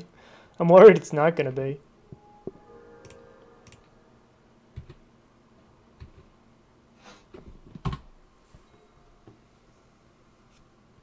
Yeah, I have not won a game since Kevin's been watching. I'm running one Aven Mind Sense. I'm not running, like I know, Garrett, you're running Thoughtseize and Plague Engineer main. I'm not running those main. Like I don't see a reason not to block there.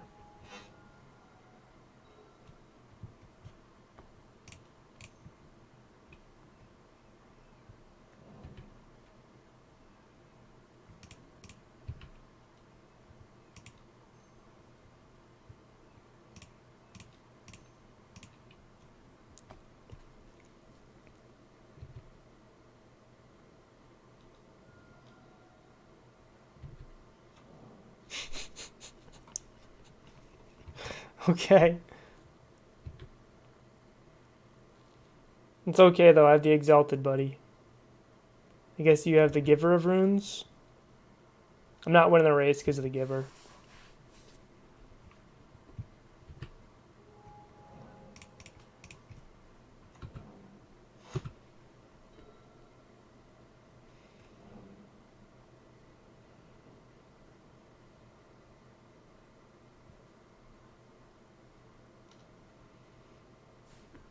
Man, this is so weird. There's no way this can be correct. Like my opponent's attack there. There's no way that can be right. I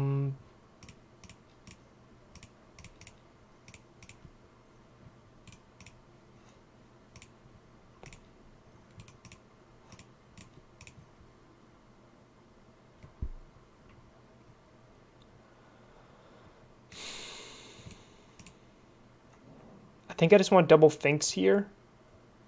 Like, what does infinite mana give me?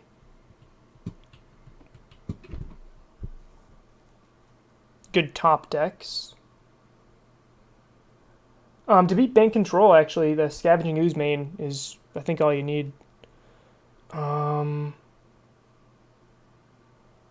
trying to think if there's something I want besides... Like, I think infinite mana just is... It's probably just correct. It might have been cheeky just to grab the double Finks to get the double triggers, but...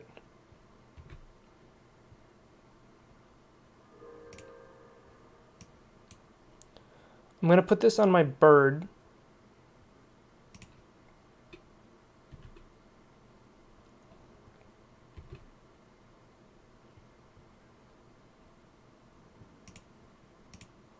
Attack with both of these. I'm going to give them both lifelink.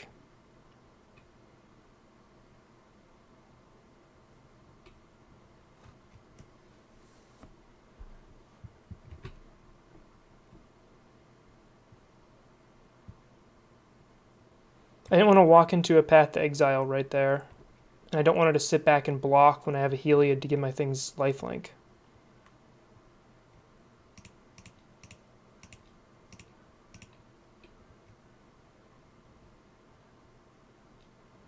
Yep.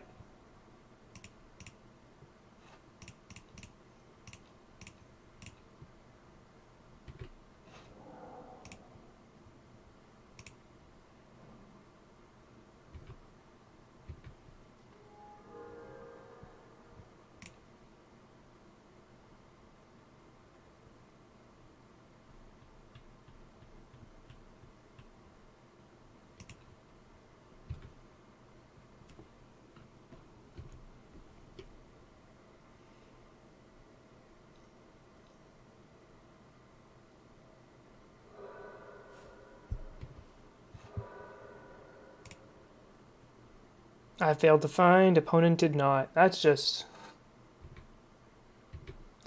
Maybe double Finks just to attack with Heliod. Then I was walking right into a path. That was a big reason why I don't think I articulated it. That's a big reason why I didn't want to do that.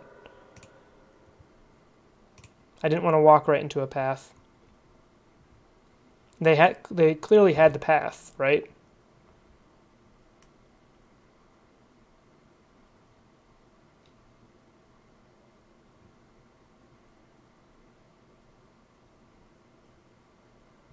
Yeah, it's 4, put me at 8. Yeah, I don't know. This deck is weird.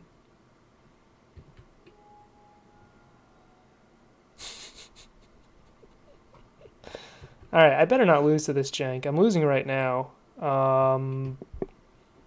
That stinks a little bit.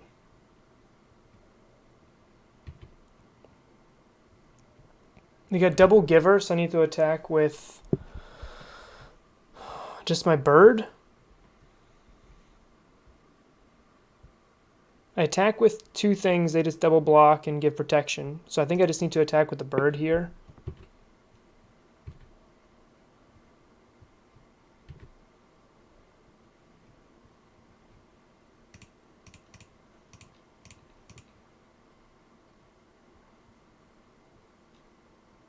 Yeah, they definitely should have. Oh, they have another path? Alright.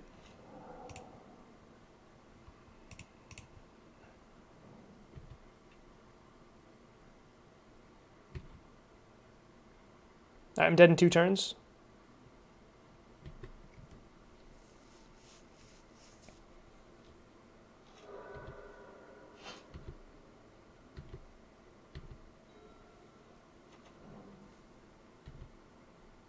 Yeah, I'm not a fan of this either at the moment, Kevin. I think I need to crack this. I need to land.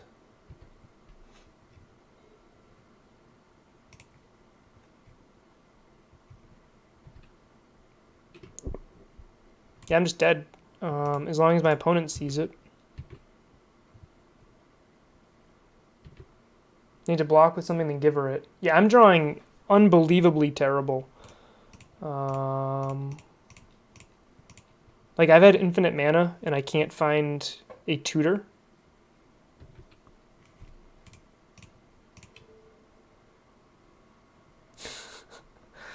It's when you run like a league, and it's like this really puts you off like a, these awesome decks. Plague Engineer seems pretty good against my opponent. I might be interested in Path against them, but I don't even know. They're white-black taxes. They might have Rest in Peace, but I don't know if I really care about that. I don't want Aven Mind Sensor. I just don't. It's not a... Are they doing Stoneforge? Skews is bad here.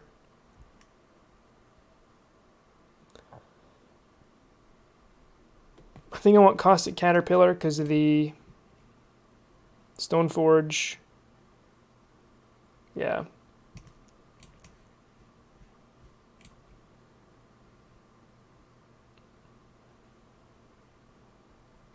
I think I'm going to cut a call.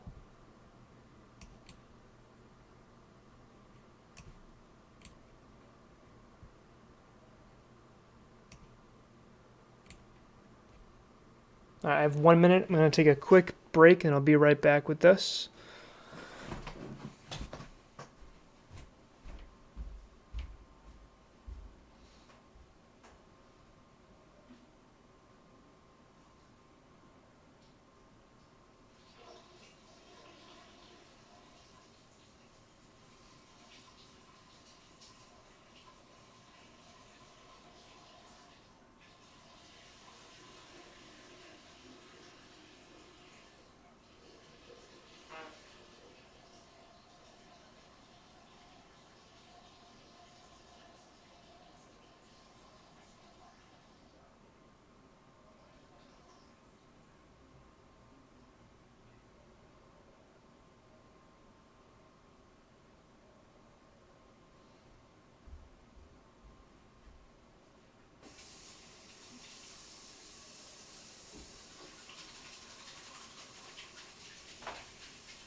All right.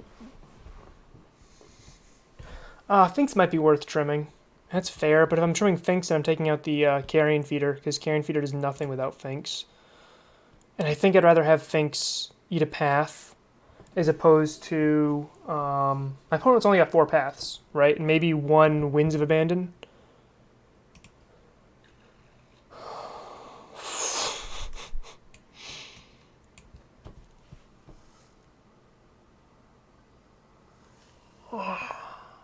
Finks are not good versus Path, but my opponent only has 4 of them. And I'd rather than Finks Path than Path Finks than Path like a Druid. This hand, I can't cast a single spell. But Double Company is good against taxes. So I'm compelled to want to keep this. But I could see this hand just being something where my opponent just does like a turn 2 Stoneforge. And...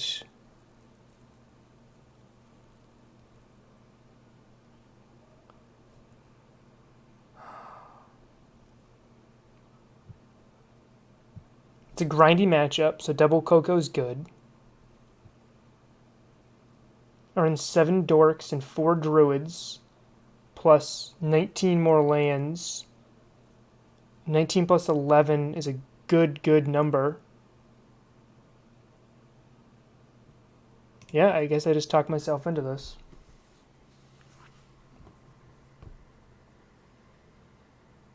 I mean, if 60% of my deck is a good hit here...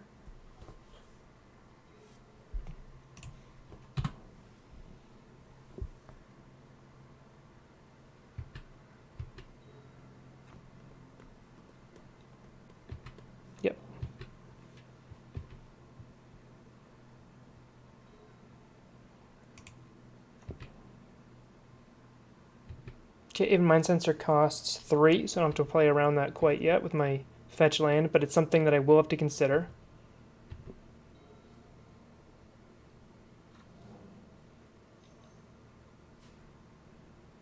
Sure.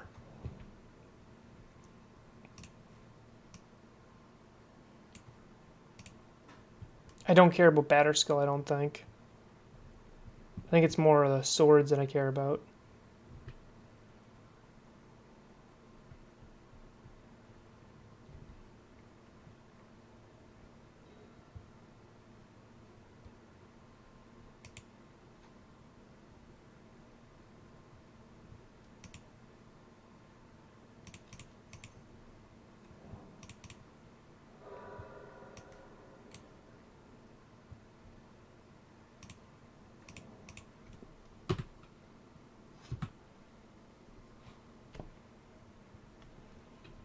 So next turn I get the Druid. I have the Druid, I get to Coco, and if I Coco hit a Vizier, the game's over.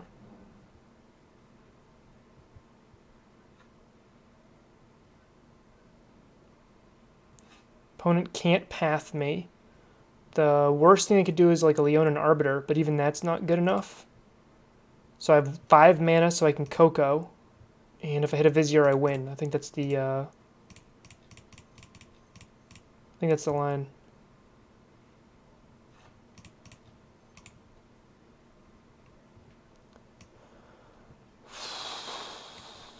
Okay, I'll take the Caustic Caterpillar.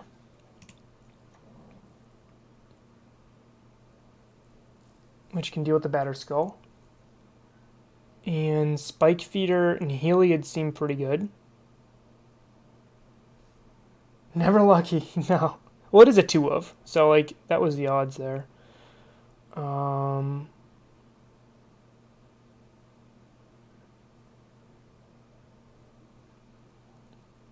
I think I'm just gonna, honestly, I think I'm grabbing the other Druid.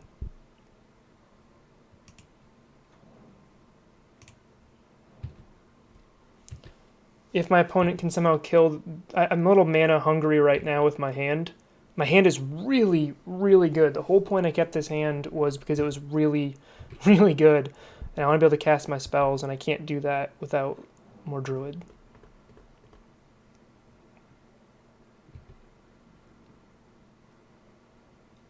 That's fine. Opponent's keeping Vial on 2, which I think is a little bit interesting. 1, 2, 3, 4, 5. So I could just try to win again right now.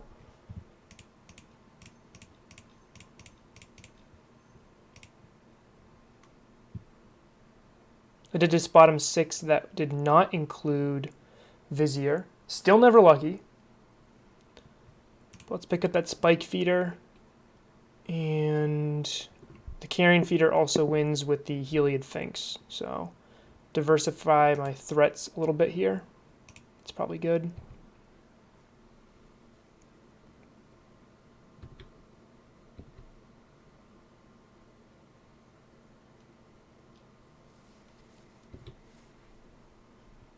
My opponent gets 1 good chump in with the Batterskull.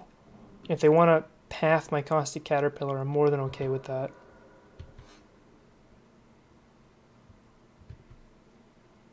I'm trying to think why they're... Okay, Vial's moving up to 3 now.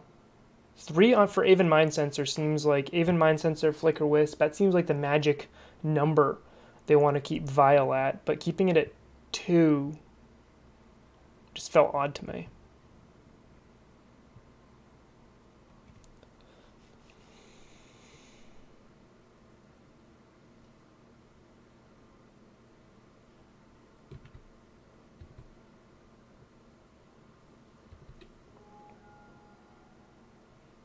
The last 2 turns I put 12 cards to the bottom of my deck that are not Vizier.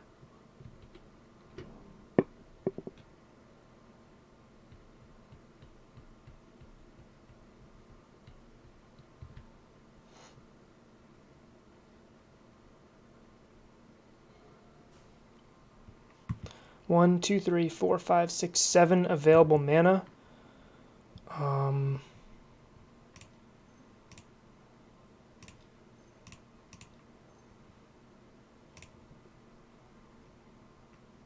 My goal is to win with Ballista Heliod next turn.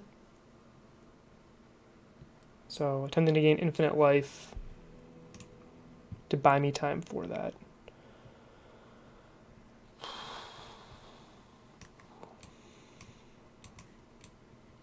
Do I want another path? I don't think I do. I think I like this as is.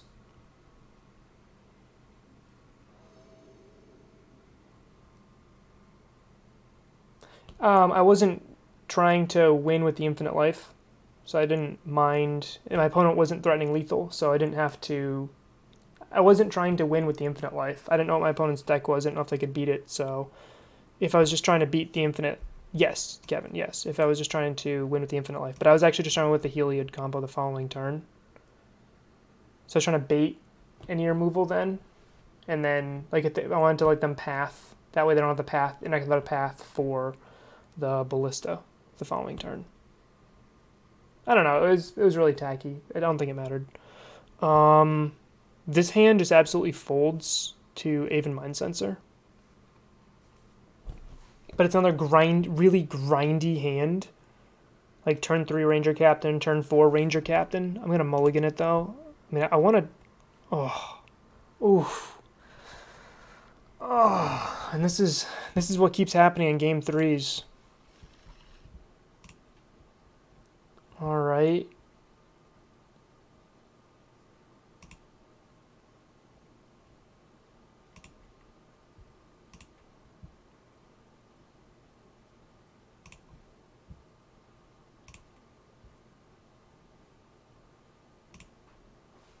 I'm going to keep the fetch land in my hand to play around Aven Mind Sensor.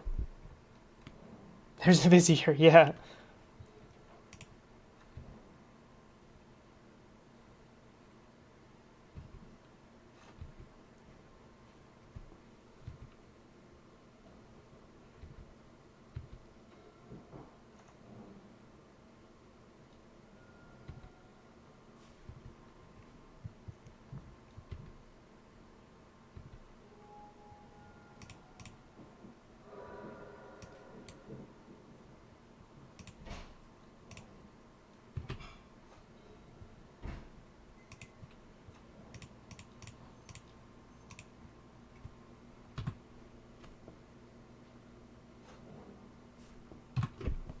Maybe I should have used a fetch land to play around Aven Mind Sensor more, but I don't know.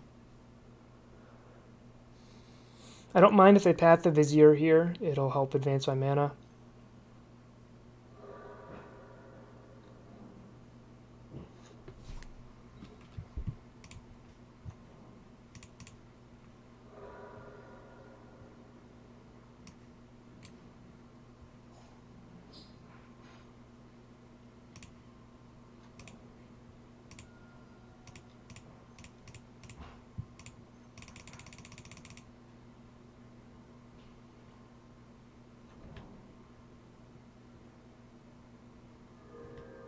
I'm not going to attack a Vizier Remedies into a Thalia.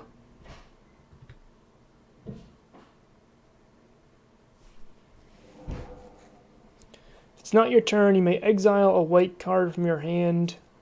Flash. Creatures you control get +1/+1. They exiled a path for that. What am I playing against? I don't...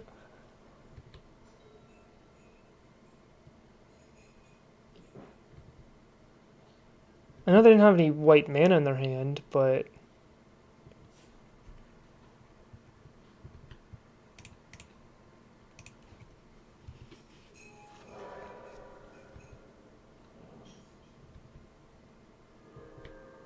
Okay. So... Yeah, I don't understand that line. I can play Heliod Spiked Feeder, or I can go Ranger Captain and get the other piece of my combo next turn. That does walk into like a Rest in Peace or something like that. So I might just want to go Heliod here and just Spike Feeder next turn.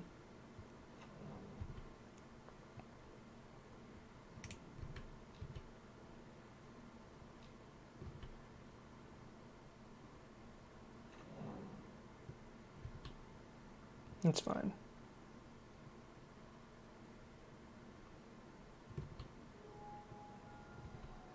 It chose not to block, which is the right line.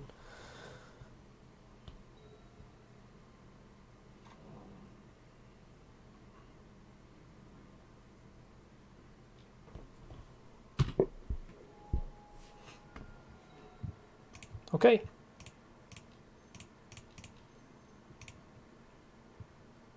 Even Mind Sensor can really mess this up here.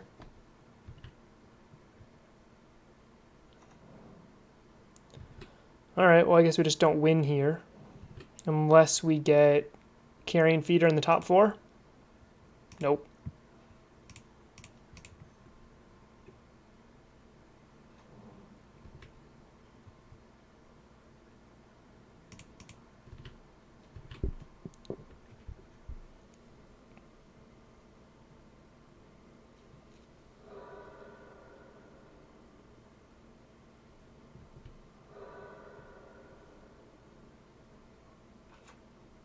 Yeah, that's why I think the Spike Feeder might have been just the right line there. If they have a path on my Heliod, I can sack the Ranger Captain. I could have just sacked it before, but I can always just, that'll shrink the Ranger Captain anyway. Path the Sphinx.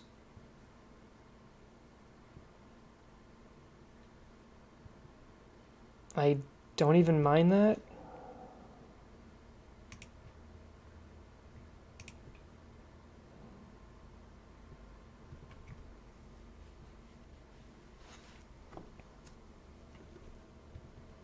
Opponent with 1 card in hand. I'll sack the Ranger Captain, gain infinite life next turn. No, I didn't want to attack with the Vizier, just in case they did something to the Heliod.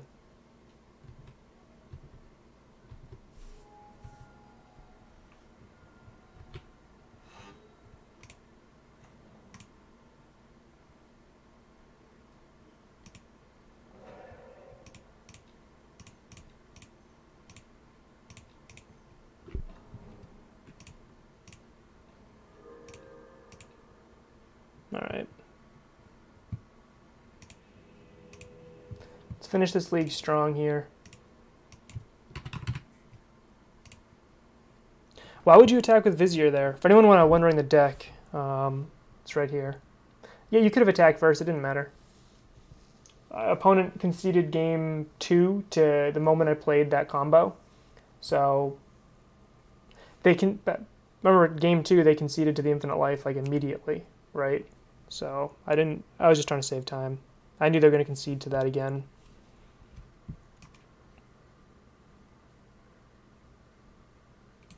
Here's the deck list. Questionable choices or flex spots are Scavenging Ooze main, which absolutely annihilated game 1 against the Euro deck.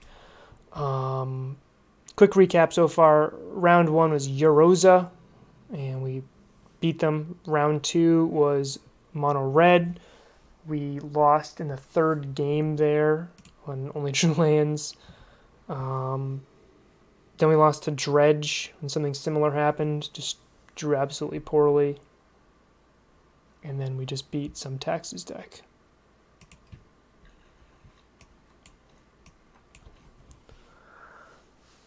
Alright.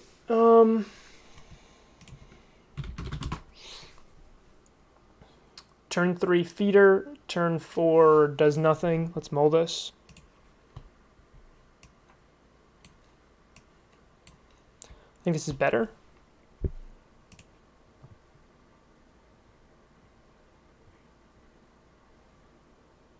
My opening hands have been absolutely miserable.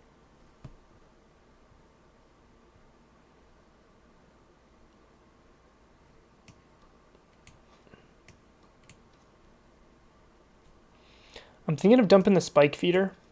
It's one of these 3 that I'm dumping.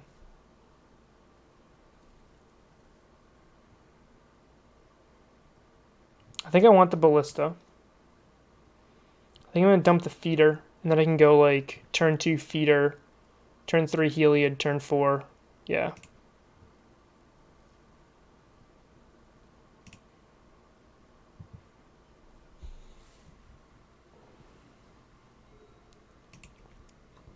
I don't even know if this hand is great, Garrett. Like, I don't do anything. I need to draw. This hand does nothing by itself. I still need to draw a land.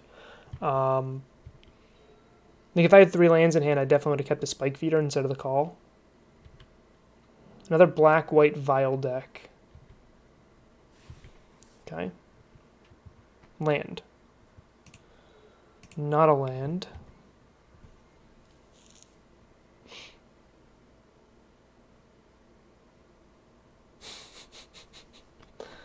Hey Andrew, how's it going? I'm either e-calling for Druid. Yeah, I'm just gonna e-call for Druid.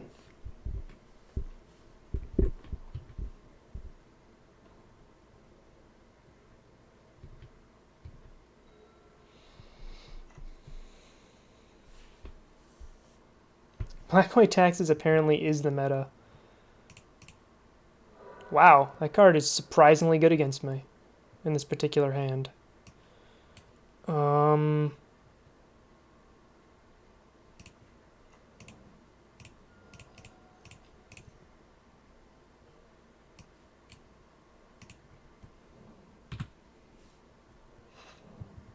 Land.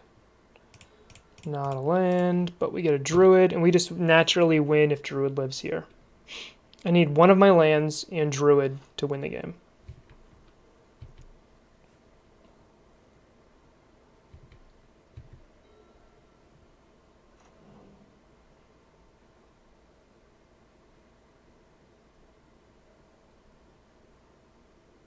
I don't think I've played a league in a very long time where I faced black-white taxes twice. I don't know if I've ever done it back-to-back. Ah, that's rough.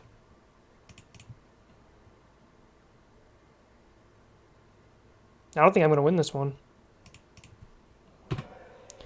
Unless I start naturally top-decking non-fetch lands. Or even with the fetch lands, I guess I can grab because I have the 2 mana.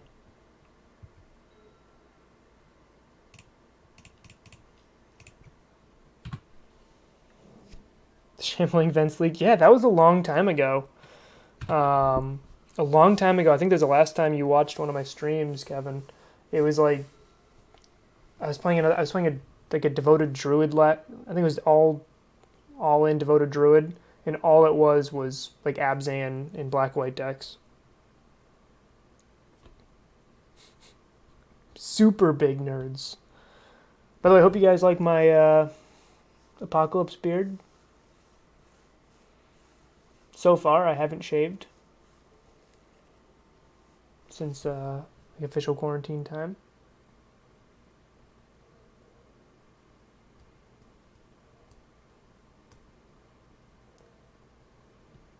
I'm kind of excited to see it grow. I'm also a little nervous too. It's been a bit since I've had a... Oh, come on.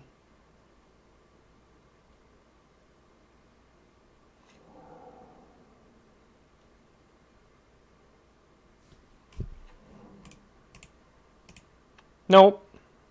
Not dealing with that ego. Nope, that's evil. That is evil. Not dealing with that. All right. I think I need a removal. Maybe a Plague Engineer.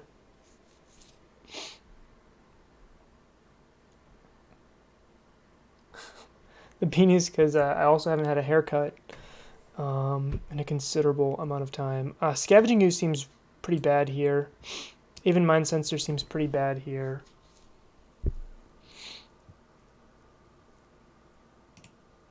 Honestly, E-Calls also seem pretty bad here, so I think I'll stick with this.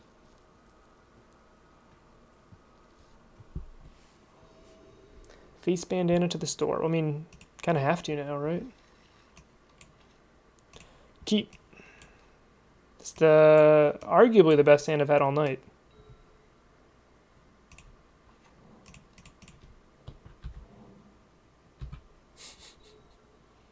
I'm right. I went to a store one time, I think it was in Boston, and I was traveling around, so I had a backpack. And I felt like so bad having a backpack in the store. I felt like, oh man, people are gonna, judge me or hate me or something. Do I want Heliod or Finks? I'm gonna go Heliod. There's a little more value in playing Heliod first. Yep. I'm telling my opponents, ooh, this is Eldrazi Taxes, which I guess I could have figured out from the processor last game. I wouldn't even mind them pathing me, honestly, at this particular moment either.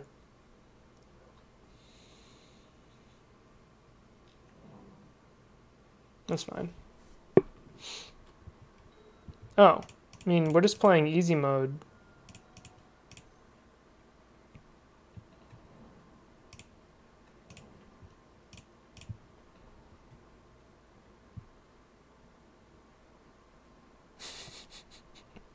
That's why you play Heliod first.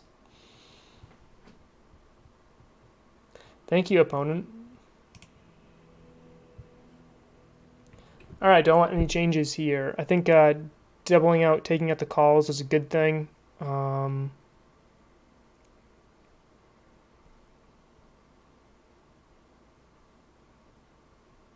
Yep, Coco into feeder, same thing. Yep, that was my thinking, and even if I just Coco'd into their Finks, like the trigger there is nice. I might want Thoughtseize.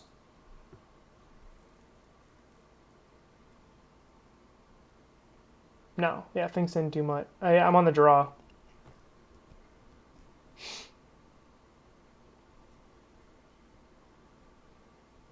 I just don't want them to like mana lock me and not be able to Thoughtseize them. But Thoughtseizing a Eldrazi seems pretty good. I think I like what I have here. I get the Plague Engineer to help, so I'm gonna go with that. Yeah, Andrew, Garrettson playing 2 Thoughtseize main in his Abzan Company deck. He said he's been really liking it. Yeah, let's keep this.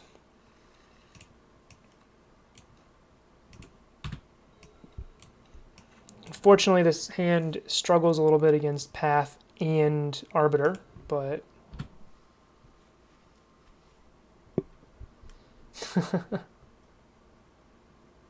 could very well be the case.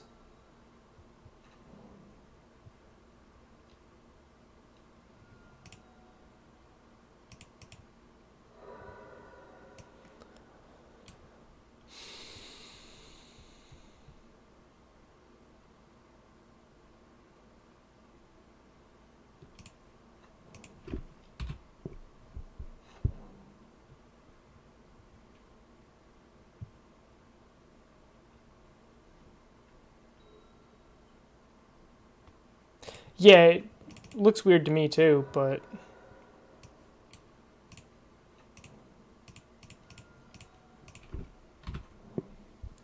okay, so I have a chance of winning next turn.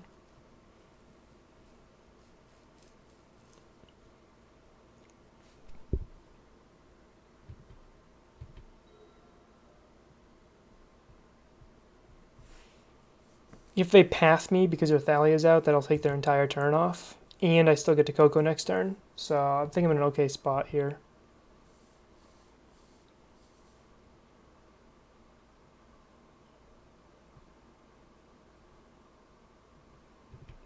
Yeah, I think Thoughtseize is actually in a bad place right now. I also agree. I think Scooz in a deck that runs Mana Dorks is pretty good, though. So they had the push and not the path. Alright. So we don't get to Coco.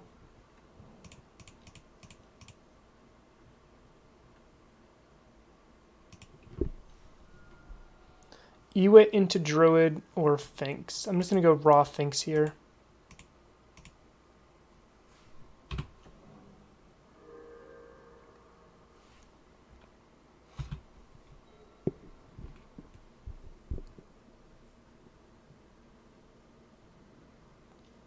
Nope. Stay away from me, evil.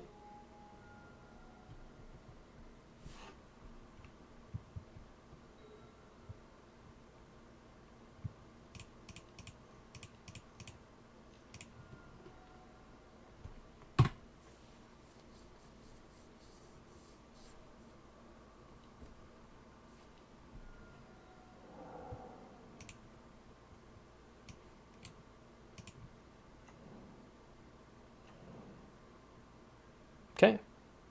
So if I top deck a land, I get to Coco next turn. Meanwhile, my opponent's going to put me down to 10.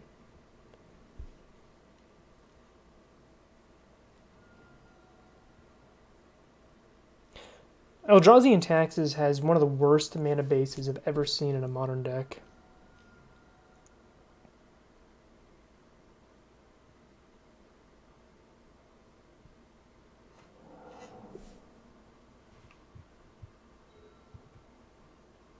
So I think the line here...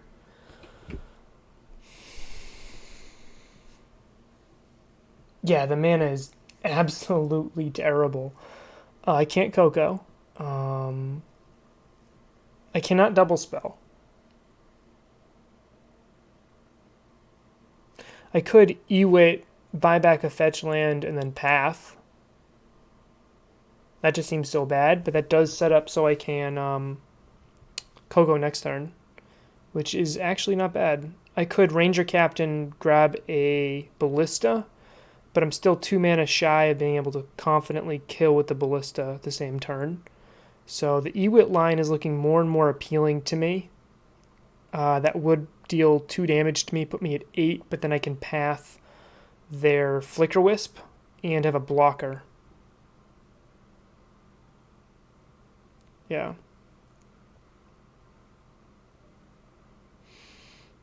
I could just play super conservative here and just Finks. I think that's also fine.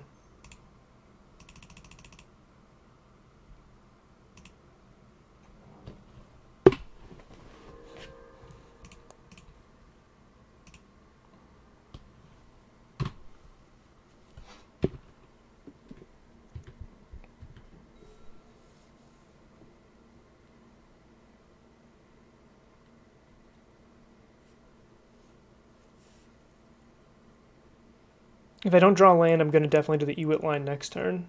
I do like the Ewit line a lot. I'm regretting it a little bit. This one's a little bit more conservative. The Ewit line hurting me was a little painful, but I really do like Ewitting lands back.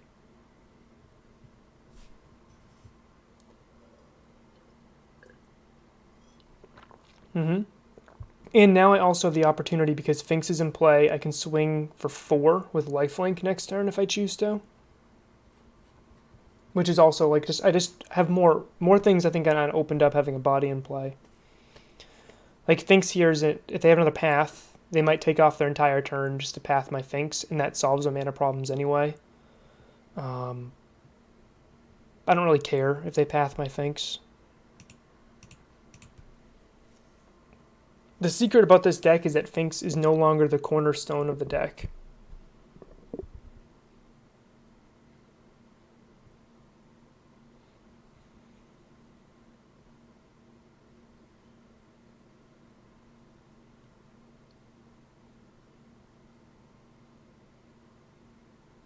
That's true.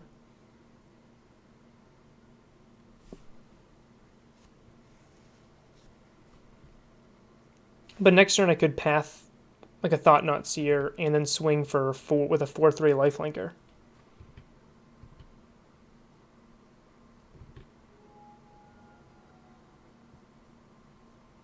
And it would have put me up to, I would have been at 10.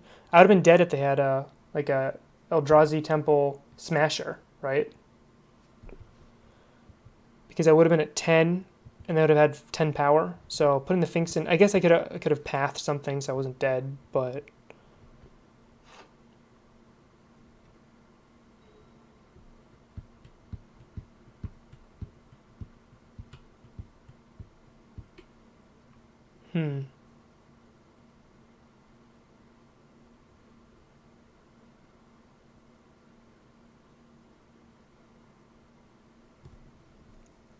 I don't hate Druid Path here.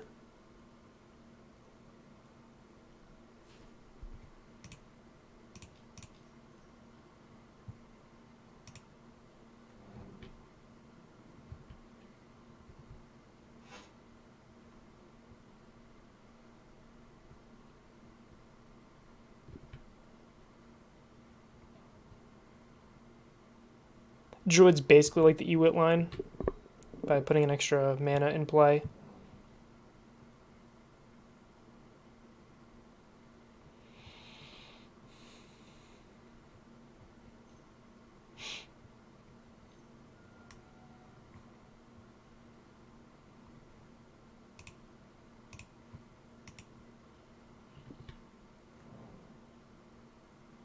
Well, it's not exactly, I guess.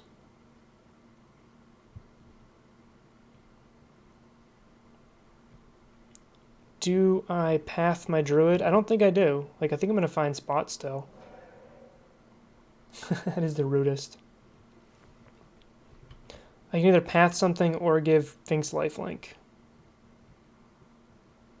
So they do have Smasher mana, so I don't mind pathing just to save a little bit of life here in the long run.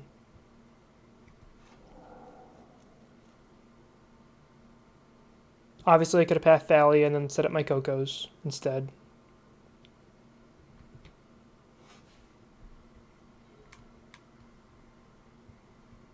Don't they run like 1 or 2 Smashers?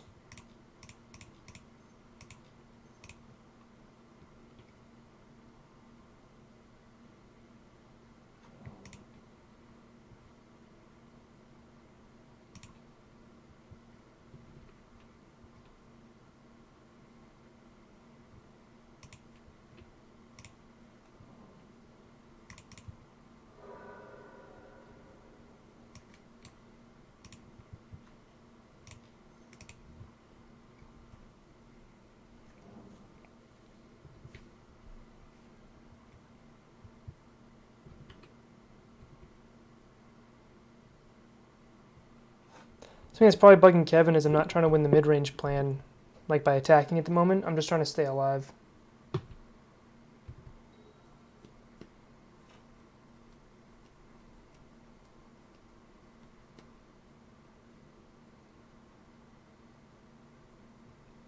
Opponent was a little short in mana and has since drawn a ton of mana. Okay, so here's a Thought Knot. Thought Knot takes a company. Yep.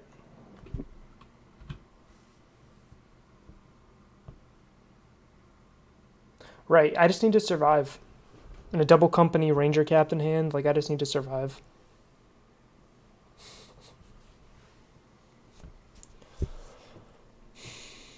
I just need Spike Feeder in one company's... Wow. Okay, so they're more afraid of the Ballista kill than the Spike Feeder kill.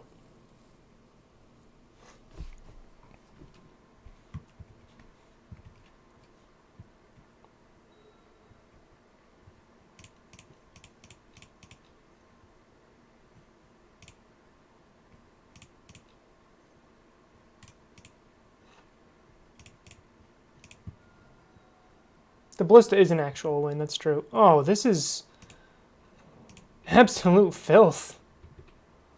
Oof. That was hot garbage.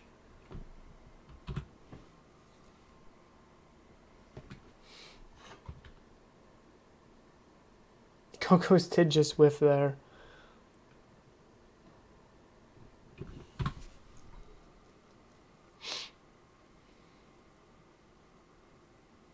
Opponent can turn this around if they do another Thought Knot into a path here.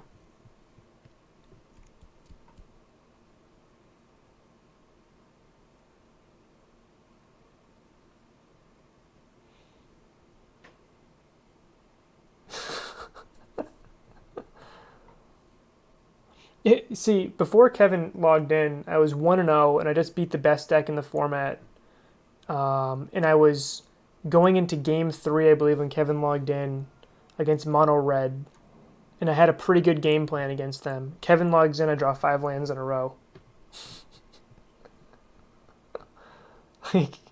Thanks, Kevin. Oh, that was rough. Kevin, I blame you entirely for this. How many paths do I have? 1 in the grave, 2 more. So a Path to Exile is a good pickup. Carrion Feeder is really good here. Finale, I think I kept those in. Yep, 2 Finale. Finale might be one of my best possible draws here. just draw a Spike Feeder. Like, 2 Finales, 3 Spike Feeders, Carrion Feeder. I got 2 Cocos left. That's 8. Counting my fingers here. Flicker Wisp my Kitchen Finks, make me chump block. Smart.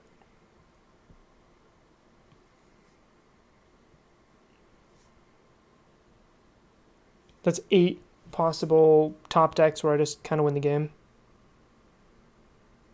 Oh, then I have Ballista, so it's 9. 2 Paths are pretty good too. That was questionable to me. Okay, so they're permanently removing my Heliod, but they know I have another Heliod in my hand.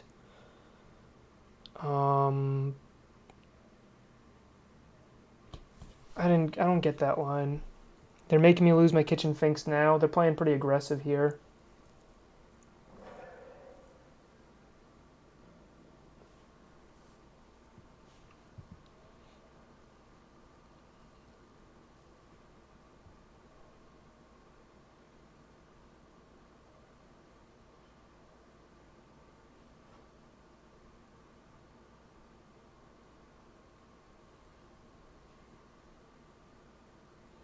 I'll trade with Thought Knot, but I don't think I'm going to trade with the Strangler.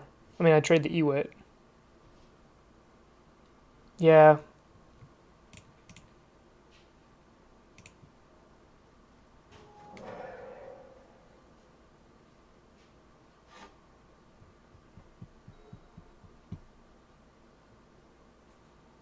One, two, three, four, five, six, 7. Because of that Thalia, I can't do both.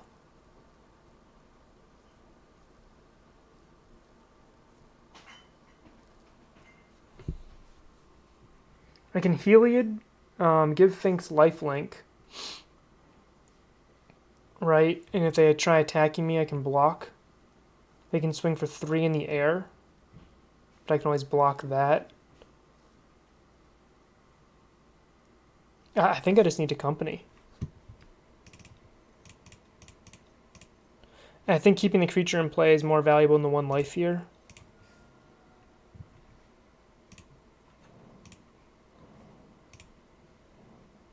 Okay, so I win next turn.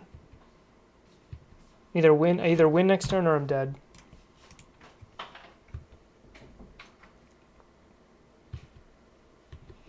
And it's only if I can keep the Finks alive.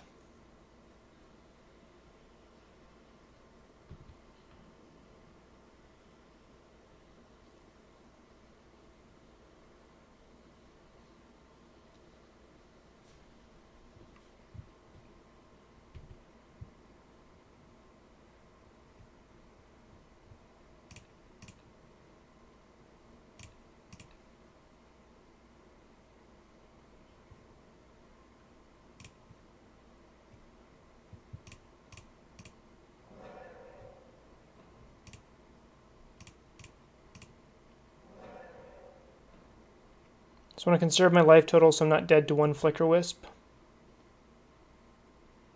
Yeah.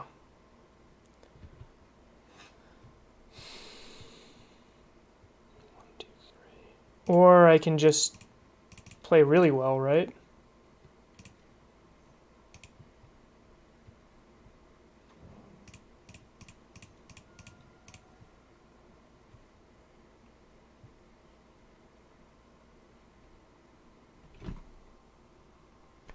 Would on this last turn if my opponent didn't have that Thalia out. Okay. We recovered. We recovered. Oh, man. So here's the deck. The flex spots are right here. I think I still really like the second Finale of Devastation. Helps you combo with Druid and kind of makes up for the lack of the 4 Viziers.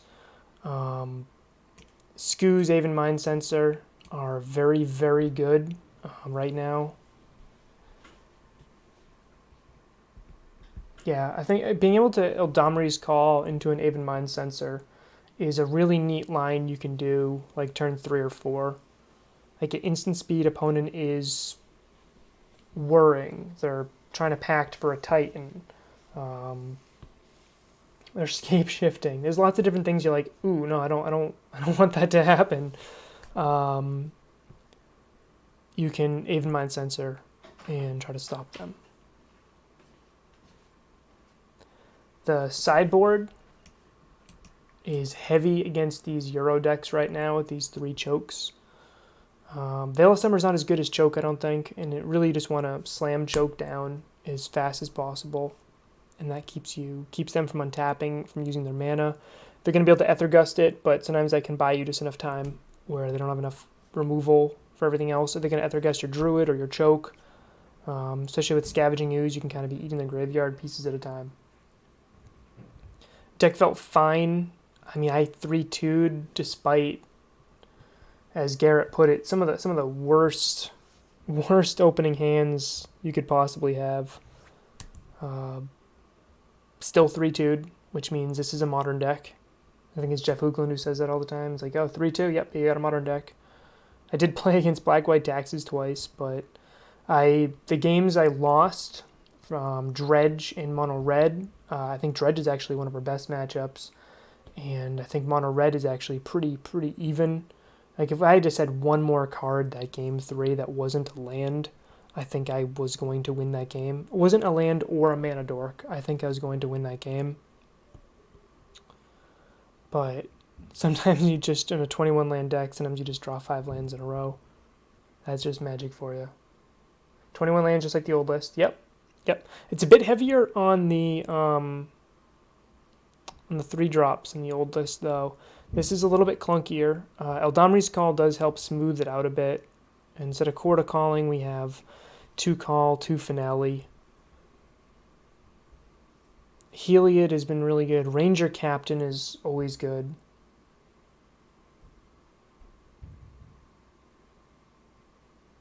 Yeah, jumping with Ranger. Well, yeah, absolutely. That was absolutely a punt. Yep. But even still,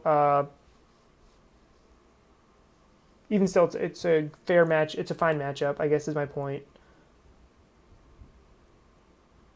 Yep. I'm running Carrion Feeder online. In paper, I run the Viscera Seer. Carrion Feeder is much better on MTGO when it's actually a threat, and you can be like, yeah, I'm going to make it 2020, where with Viscera Seer, you're going to probably clock out a bit, and it's not, the Infinite Scry is not nearly as good as online as it is in paper. In paper, you pick up your deck, you get to be like, okay, I want to get into a Coco, and then the Coco is going to hit the Vizier I need, boop, boop, boop, and you put it down, like, you know everything that's coming. Where this is just, you don't have time. It's way too time intensive.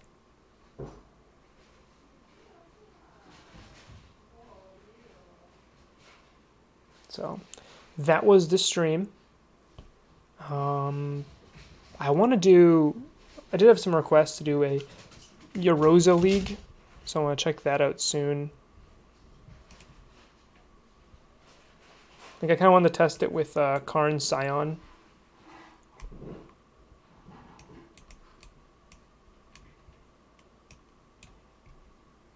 Uroza pouring more cocoa. I can probably get more cocoa in too. But I tested it a little bit in like the open queue, like the $2 queue, and I think I'm like 2-0 with it. It doesn't look good on paper. Like I look at this list, and I'm just meh. Like there's no, I don't know. There's no like removal. There's no lots of different things. It's got blue cards. Metallic Rebuke is cool. Icefang Quaddle's cool. Euro's cool. Like it's got a lot of. This is basically just like all these cards that people just think are like really really cool cards, like Icefang Quaddle, Emery, Euro, Urza, Cryptic Command. Like this is just basically like someone's trade binder of what are the most expensive green blue cards I can get and put them in a deck. Baleful Snake is a removal, not a removal spell against Devoted Druid, but it is a removal spell.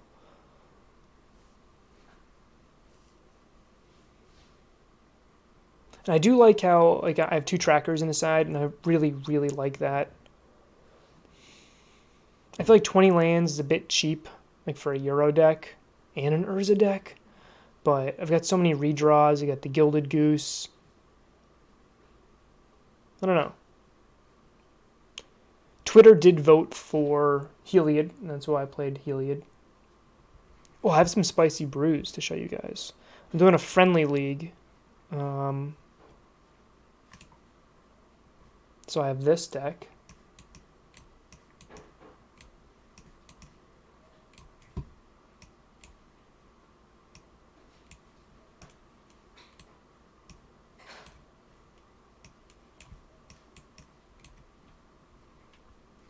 Not a friendly league at MTGO, a friendly league just doing a mini tournament amongst some friends.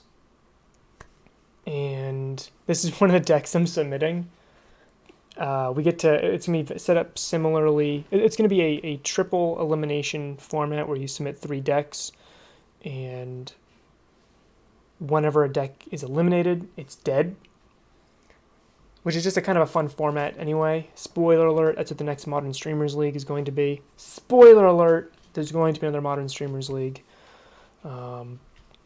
And I wanted every single one of the decks I submitted, I was like, I want to build them around Renegade. I want Renegade Rallier to be in every single deck I'm submitting, because that card is near and dear to my heart, and I love it. So I said, I'm going to make an Abzan deck. So I made an Abzan Traverse list with a Renegade Rallier to rebuy like your Baubles and your Bobs and your Flayers and your Goyfs and, hey, maybe even your Stoneforge Mystics. So... plus I get to run Siege Rhino. That's one I'm gonna run. I'm gonna run this deck, which I brewed. It's we also had a couple cards that were banned in the league. You couldn't run like Urza or Euro or Thoughtseize, which is why my Abzan deck doesn't have Thoughtseize. So I'm gonna run this deck, which is using Emery and Renegade Rallier. So if I like mill like my my Thopter Foundry, I get to like still bring it up. Stoneforge can fetch Sword of the Meek to still make my Thopter Foundry combo go. Yeah, it's everyone got to choose like a card to ban. It's kind of neat. But people are gonna bring in like Artifact Hate and Graveyard Hate against me, and I'm just gonna sideboard into this just like blue-white control deck, which I thought was pretty cool. This deck's actually won a couple open queues, like the $2 ones. It's so janky. It just attacks from so many angles. It's like, oh, I have the Fair Thopter combo. And I'm a Teferi Spellqueller deck. Like, it's just so much jank. So much jank. And the last one I was doing was torn between my old Nightfall Karoo deck and Naya. I'm calling it Naya Renegade. This one I kind of want to do just because it's got Fiery Justice in the sideboard.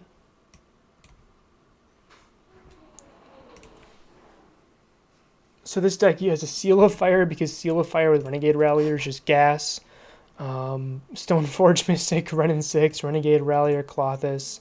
It's got 1 Valakut, which I can tutor with Knight of the Reliquary. I actually have enough mountains to start triggering Valakut without Dryad, but I'm also running a couple Dryads to make that like a plan B.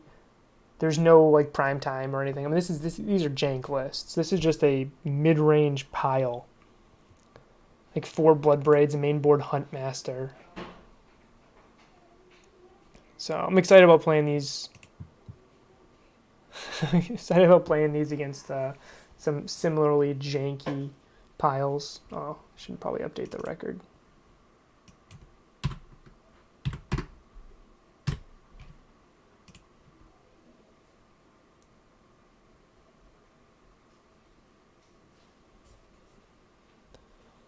So that's that. Those are my piles of jank. I'd love to do another Singleton League. So I think Singleton is just a really cool, untouched modern format.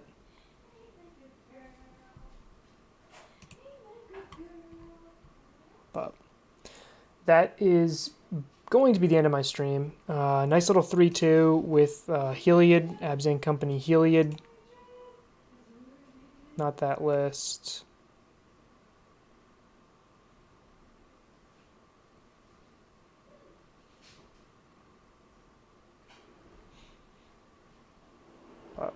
Thanks for hanging out. I'm going to have lunch now. So hopefully you guys are all staying healthy, staying safe.